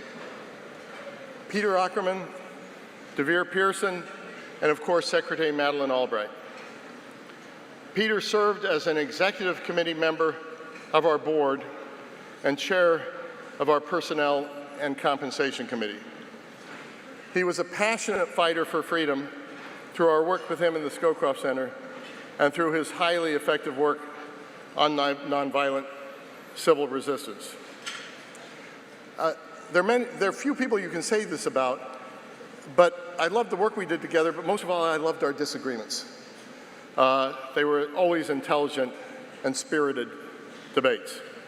DeVere was one of those people whose contributions were more often felt than seen, whether as general counsel to President Lyndon Baines Johnson or as one of the most meaningful Atlantic Council board members in our 60-year history.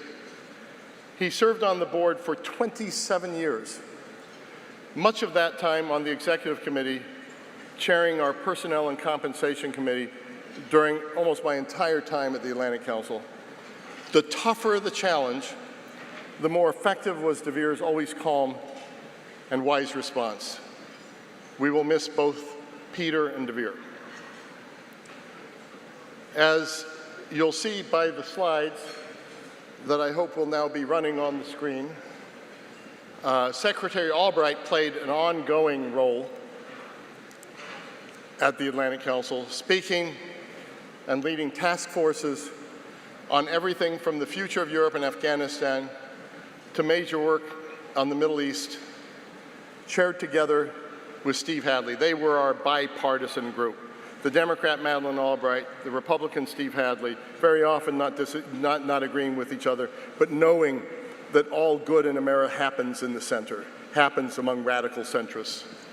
It was while traveling through the Middle East with her, meeting with heads of state at every stop, sitting very often in traffic jams where you talk to each other for long periods of time, that I was lucky enough to witness up close her tireless commitment to positive change and her remarkable impact on both the very powerful and the merely aspirational.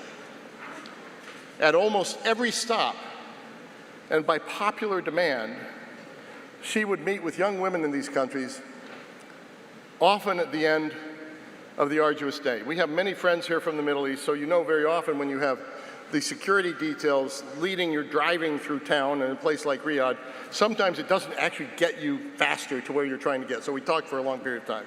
When I asked her how she could keep such a schedule, meeting with these young women in all the places we were going so late in the day, because frankly I was pooped, she answered me, quote, and this is Madeleine's words, "How could I say no to them? You never know whose life you might influence that day." President Clinton chose her as our first female Secretary of State. Turn your screens and listen to what the other 2 female Secretaries of State have to say about Madeleine. I am so delighted to extend my greetings to everyone gathered for the Atlantic Council's Distinguished Leadership Awards, celebrating the life and legacy of my dear friend and mentor, Secretary Madeleine Albright. As Ambassador to the United Nations, Secretary of State, professor, mom, grandmother, mentor, Madeleine counseled and cajoled, inspired and uplifted so many of us. She could cut right to the heart of any issue with clarity and courage, and she was always in a hurry to do good. A dozen times a day, she would ask her team, "What's next?" turning her boundless energy and intellect to yet another crucial global challenge. During what would be our last phone call 2 weeks before she died, she talked about the importance of rallying the world against Putin's invasion of Ukraine and the urgent work of defending democracy at home and everywhere else.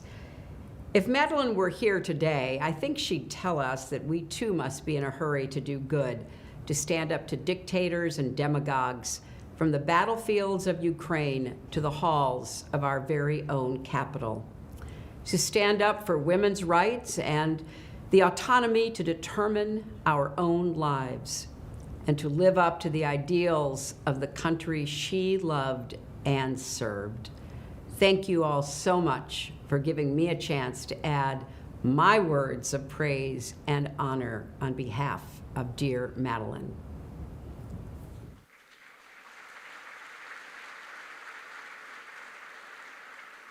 Thank you for allowing me to join you at the Atlantic Council in honoring our friend and our colleague, Madeleine Albright. Madeline was a force. Madeline was an original. I first knew of Madeline before I even met her because her father, Joseph Corbell, who had rescued this failing piano major and taught her about the world of things international and diplomacy, said to me one day, "I have a daughter that I'd love you to meet. She's studying with Zbig Brzezinski. You would like her," he said. And oh, how right he was. Madeline and I would become great friends, even though, as she once told this story in that wicked sense of humor that she had, we did find ourselves on different ends of the political spectrum.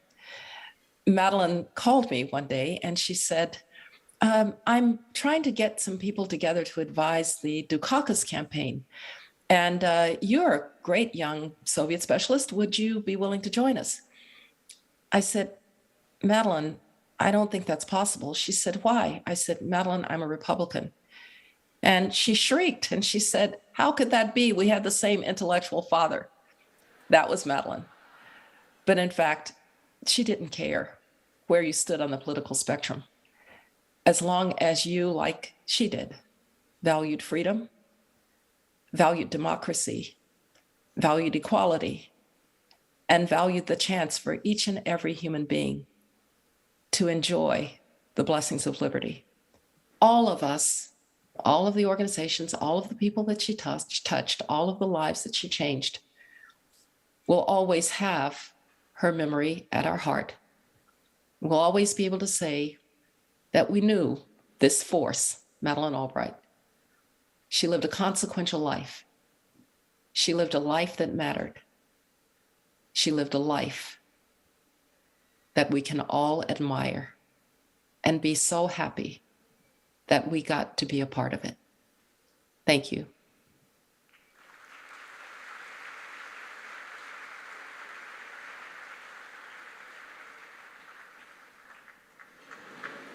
Thank you for Secretary Clinton, for Secretary Rice, in honoring Secretary Albright. That's a really meaningful moment, I think, for a lot of us. Ladies and gentlemen, please turn to your screens again for the next element of our program, our Distinguished Business Leadership Award.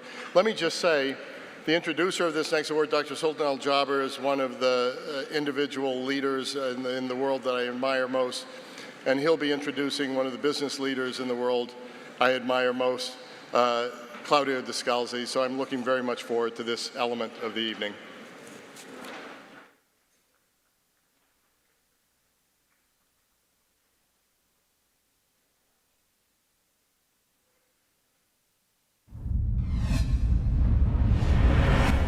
La diversità è quella che ci fa essere primi e secondo me è affascinante fare le cose in modo diverso e riuscire a farlo. Fieri di aver fatto delle cose al meglio e battendo ogni record.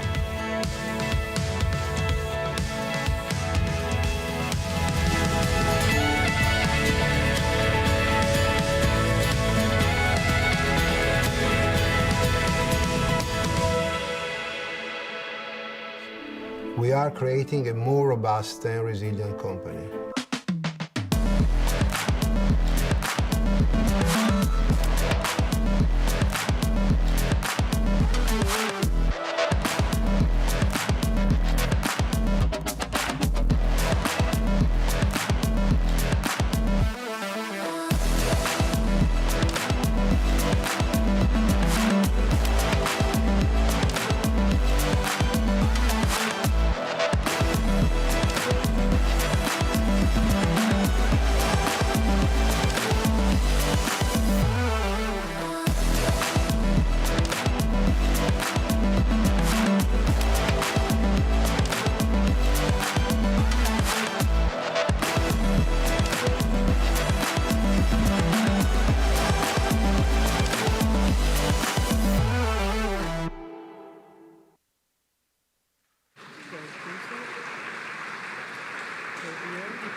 Ladies and gentlemen, please welcome UAE Special Envoy for Climate Change, Minister of Industry and Advanced Technology, and Group CEO and Managing Director of Abu Dhabi National Oil Corporation, Dr. Sultan Ahmed Al Jaber.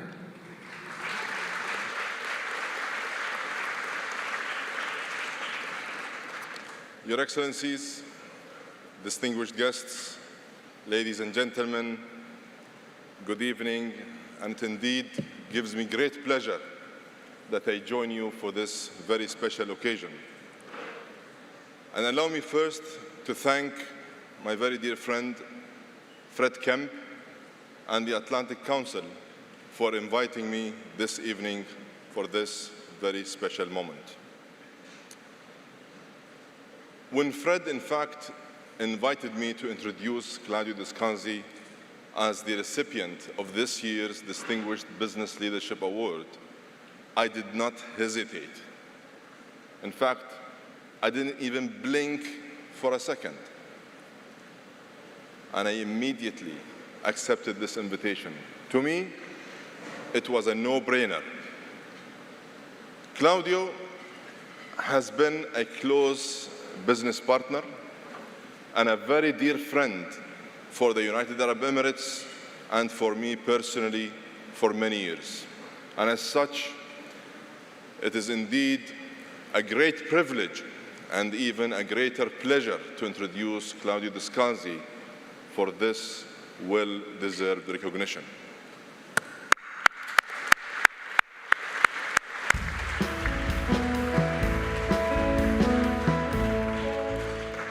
Claudio has always viewed the energy business as the business of progress. Beginning his career as a petroleum engineer in Africa over 35 years ago, Claudio recognized that access to energy meant access to economic opportunity.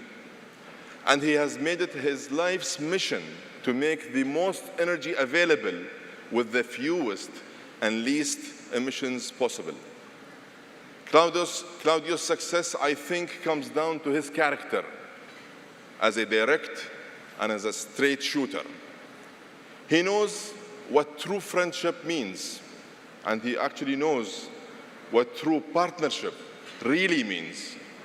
With Claudio, what you see is truly what you get. He cuts through the process simply to deliver results. And he has made Eni one of the most agile operators in the energy business. Many talk about the power of technology. Claudio has placed it at the very center of his business strategy.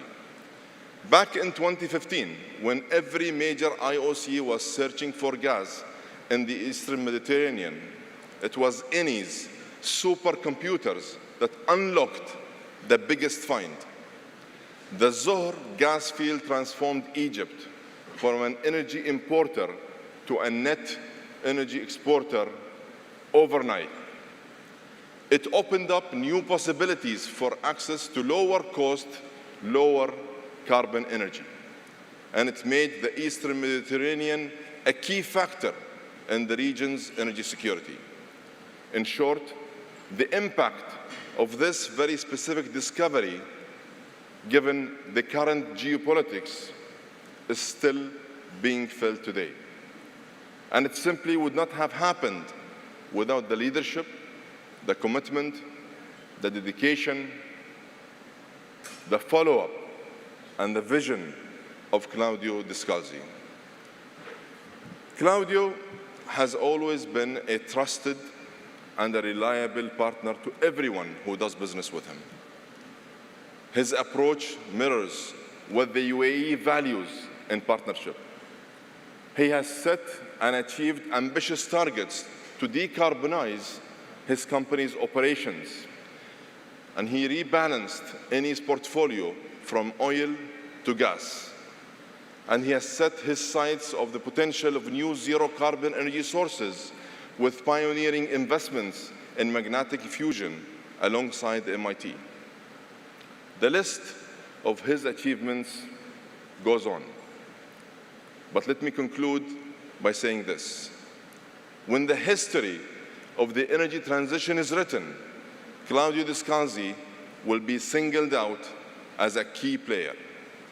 Through his efforts, he has strengthened and enhanced the possibilities of energy security.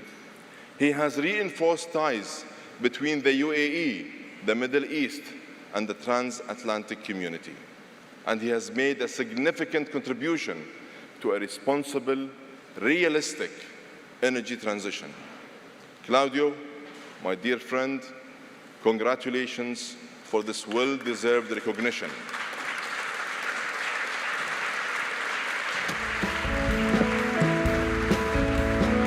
Excellencies, ladies and gentlemen, please allow me to invite my dear friend Claudio Descalzi onto the stage.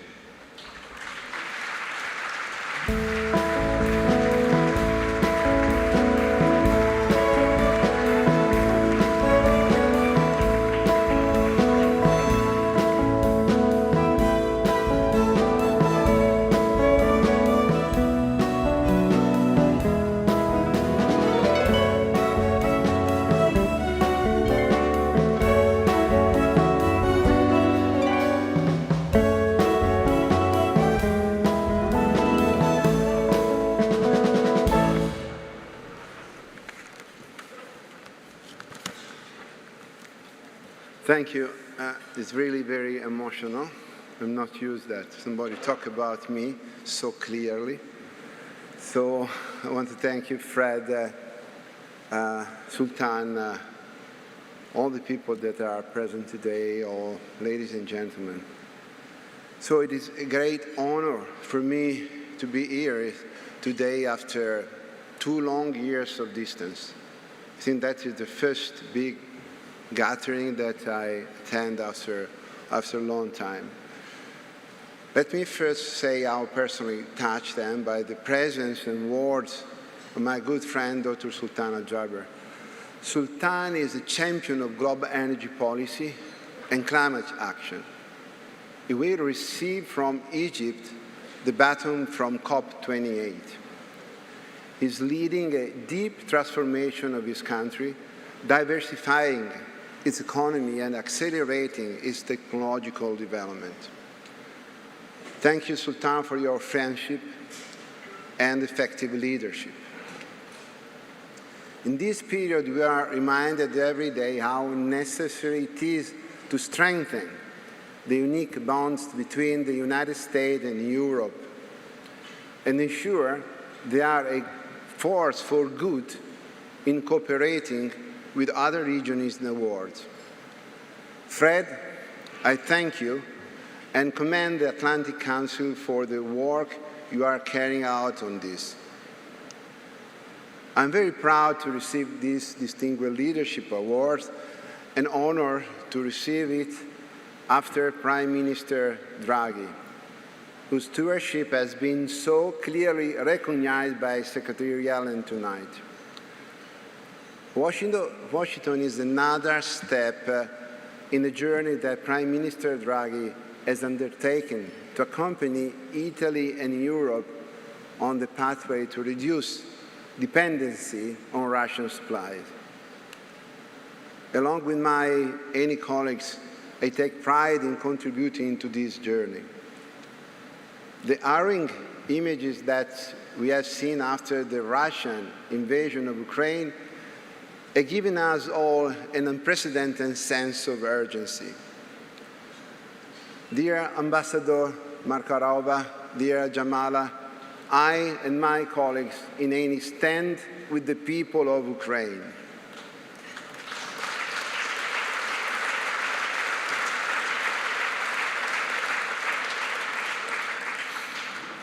Eni's and Italy and Eni's reaction to the energy crisis can actually be well expressed by the words of Enrico Mattei, the founder of Eni.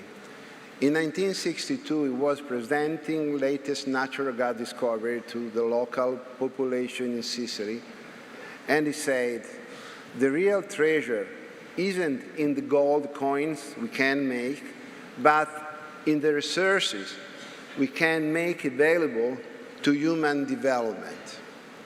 This is the essence of any dual flag approach, contributing to the development of local energy market, belonging with local communities, preserving the environment and promoting human development and peace. In a word, this is the just transition we believe in. For this, I'm a strong believer in the United Nations SDGs, which now frame any corporate mission. When I became CEO after serving in the energy industry for some decades, I felt the urgency to steer our company and our people through a deep transformation. I believe that there is no sustainable economic future for the industry against the transition. However, it is also true that there is no sustainable energy transition without bringing the energy industry and its customers fully on board. Moreover, the current scenarios put a new and dramatic spotlight on energy security, adding to the complexity of the energy transition. This has made us even more resolute in working for the security and sustainability of the energy system, while keeping a sharp focus on a just energy transition. To achieve this goal, we need, especially now, to unfold all available technologies and solutions. In the last 8 years, Eni has invested in researching, developing, and deploying new proprietary technologies, and today our portfolio spans from carbon capture and storage, biorefineries, circular economy, to renewables and breakthrough solutions. Let's not forget that energy has always been a story of innovation. Energy companies are first and foremost technology companies. In this direction, I attach great importance to our presence in the United States. We are achieving here an ambition target worth 20% of our global renewable energy additions. Furthermore, as a physicist, I'm particularly excited by the momentum that Commonwealth's fusion system is creating, bringing magnetic fusion to mankind, the star in a bottle. Our cooperation with the CFS is one of the most precious fruits of our partnership with MIT, and I cannot wait to be back in the US in June in Boston to meet them. Let me close my remarks by going back to the second home of Eni, Africa, which is also my personal second home. Our long-lasting partnership with African countries are key to facing the current energy crisis, as well as delivering a real energy transition. In Africa, we are working on the first net zero upstream development. We are developing renewables power, and we are implementing innovative business models, having forged partnerships in 7 countries to produce agro feedstock for our world-leading biorefining initiatives. And now a personal note of gratitude. I owe a lot to Eni and to the colleagues I have met during my career. They have shared with me their passion, pride, and knowledge. They have enriched my vision and broadened my horizon.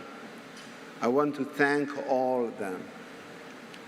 Africa is also the place where Marie-Madeleine, my wife, and I brought our family up. Her support, the support of my 4 children, and the African roots that accompany me everywhere I go are the true sustainable and ever renewable energy that have made my journey possible, right up to the honor you are giving me and Eni tonight. Thank you to my lovely wife, Marie-Madeleine, that is here with me tonight. Thank you to Cindy, my daughter, with her husband, Serge. Thank you to Alessandra, my other daughter, that is here with me. And a special thanks also to my beloved 7 grandchildren that fill my life with pure love. To all of you, grazie dal profondo del mio cuore. Thank you from the depth of my heart.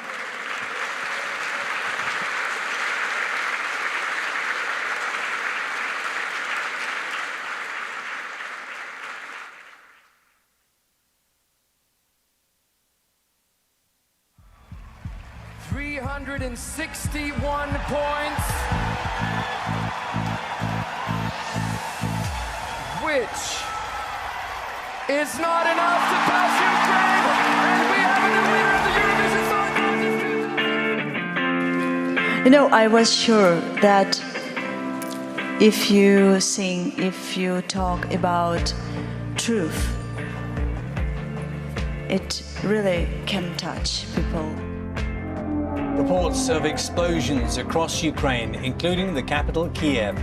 Russian troops are closing in on the capital. Their military vehicles have been filmed entering the city.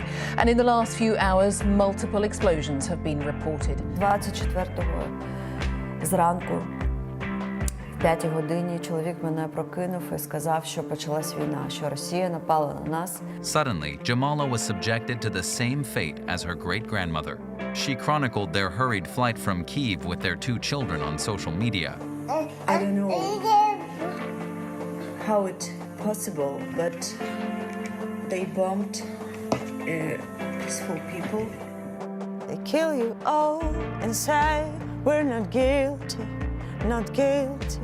Я писала цю пісню. I wrote this song about my great-grandmother and what she told me about being deported from Crimea in 1944. When I sing these lines today, they come back to life and have meaning again. From my side, I promise to make like some action with concerts. If you hear me, I'm here. Just let's do it something together. But now we are all in a fight. Fight for our victory. Fight for help.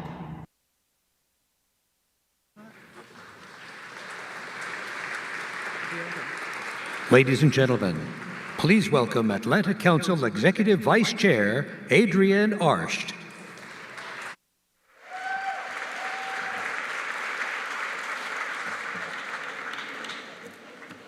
My father's family name is Arsht. My mother's family name is Cannon, or it was Kagan before the immigration people changed it. My grandparents, all of them are from Kiev. I am Ukrainian.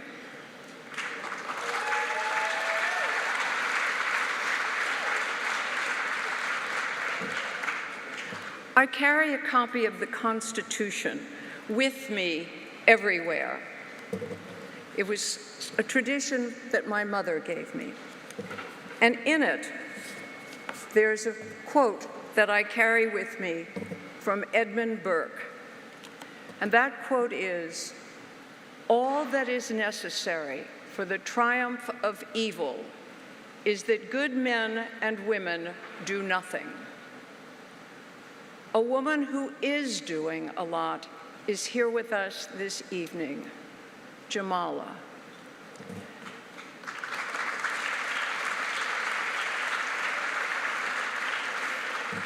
Six years ago, Jamala performed her song 1944 on stage in Stockholm at the 2016 Eurovision Song Contest. The song brought to life the grim reality of Russia's 2014 annexation of Crimea. Later that evening, Jamala was crowned Univision's winner and began a journey that brings us to the anthem tonight, some 4,800 miles away from the land she calls home.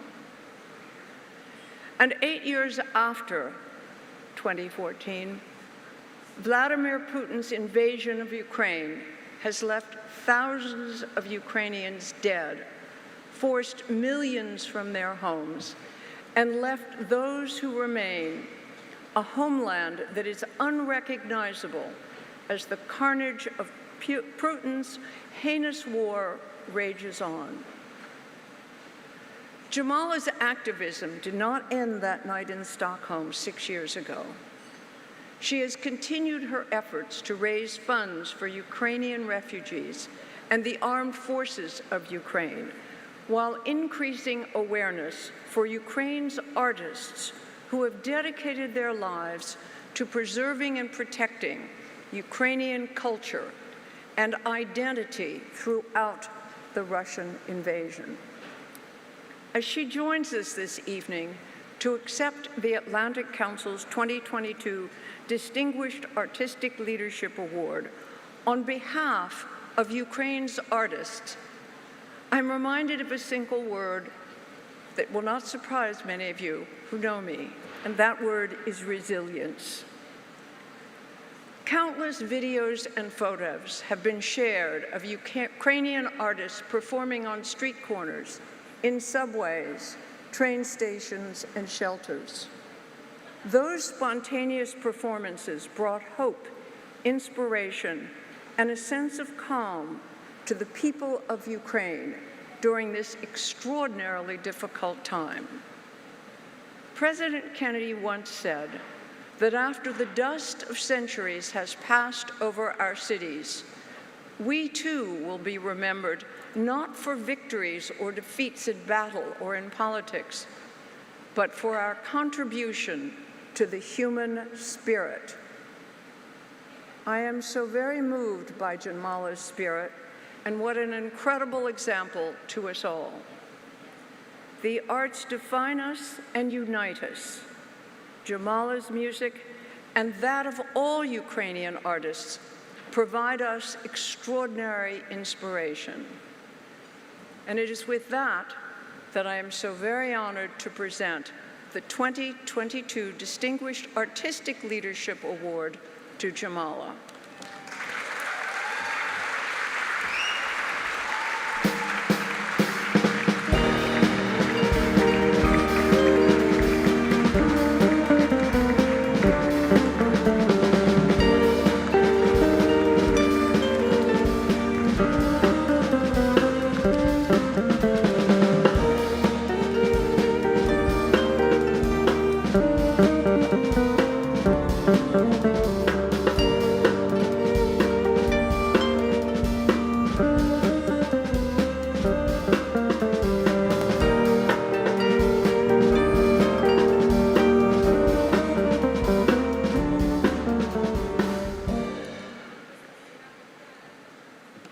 Good evening to everyone. First of all, it's such a big honor for me to have this from you. We have Crimean Tatar tradition like that.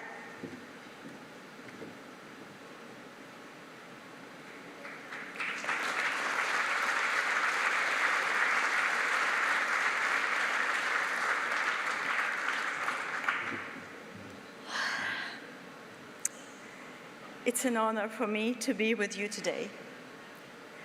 To be in the United States of America, in a country that helped us fight for freedom. Tonight, for the right to live at home, where there is a room for joy and smiles, happiness and love. It all may sound cliché and boring until it's taken away from you. Until the moment you hear the air raid sirens, explosions, cries for help, and news about countless deaths. The sounds of war are frightening. I have devoted my whole life to exploring the magic of sounds. However, starting on February 24th, 2022, there was no place for music in my life. On that day, I was forced to leave my home to the sound of air raid sirens with my two sons in my arms, just like my great-grandmother years ago. It was in Crimea. In 1944, the Soviets forcibly deported her and her 5 small children to Central Asia in a cattle train without no water, no food. And tragically, for one of the daughters, the journey was fatal.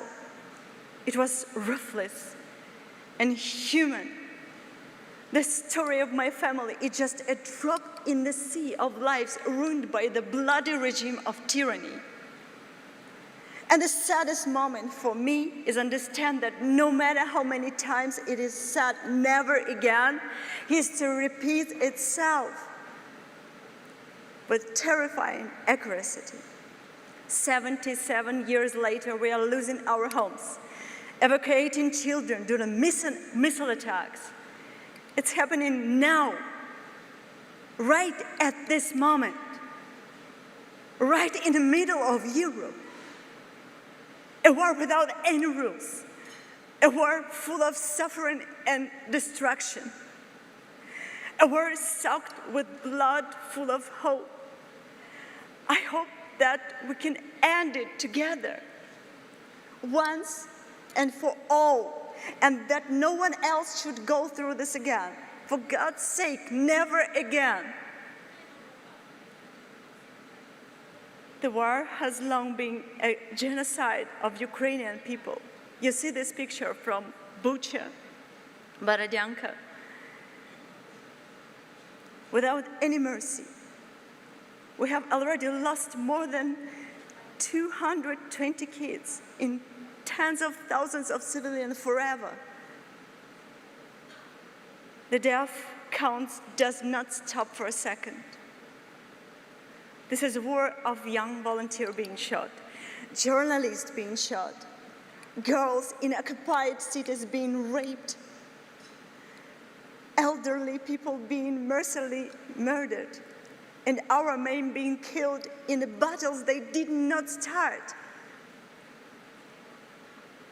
Today, this war is at my home, but where will it be tomorrow if it's not stopped? It is controlled by the man who has no limit, no boundaries for evil. His evil is tremendous. He maimed his own country as well as countless others. On behalf of my nation, would like to ask you for something.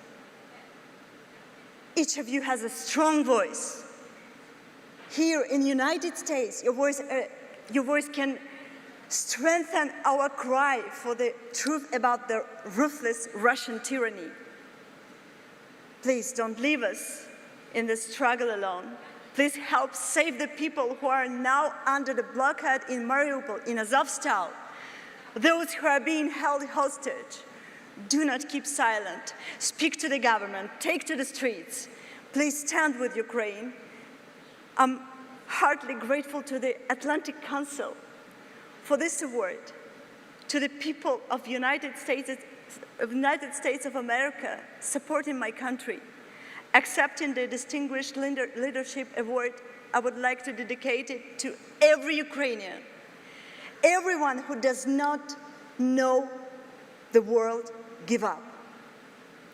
To the people at the front and those who volunteer and cure, to every Ukrainian artistic helping today to spread the truth, to every mother hiding their kids in a bomb shelter. Together, we are invincible.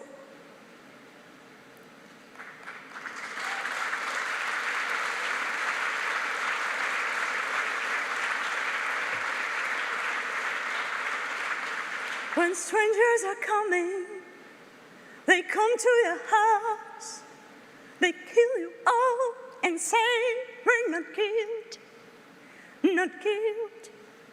Where's your mind? Humanity cries. You think you are good, but everyone dies. Don't swallow my soul, our souls.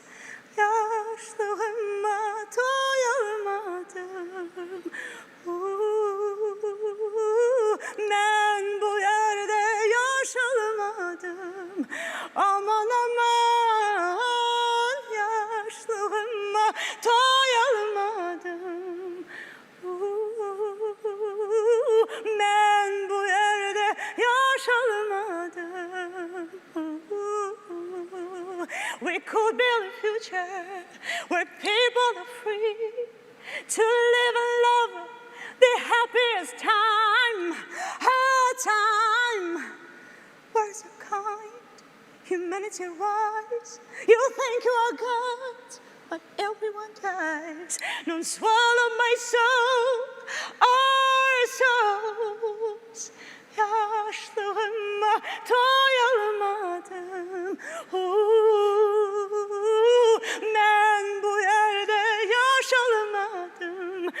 Aman aman, yaşlığıma doyalamadım. Ben bu yerde yaşalamadım.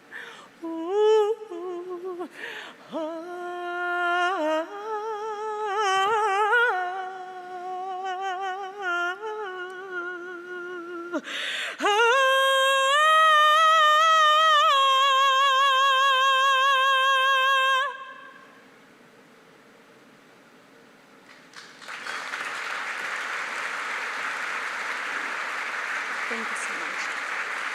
Thank you so much.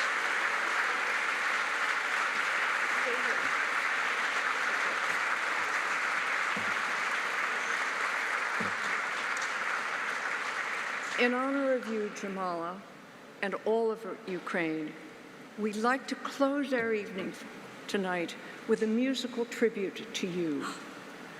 To sing Prayer for Ukraine, please welcome a special group that was featured recently on Saturday Night Live, the Ukrainian chorus Domke of New York, conducted by Vozel Herachinsky. Please welcome the chorus. We're going to come over here.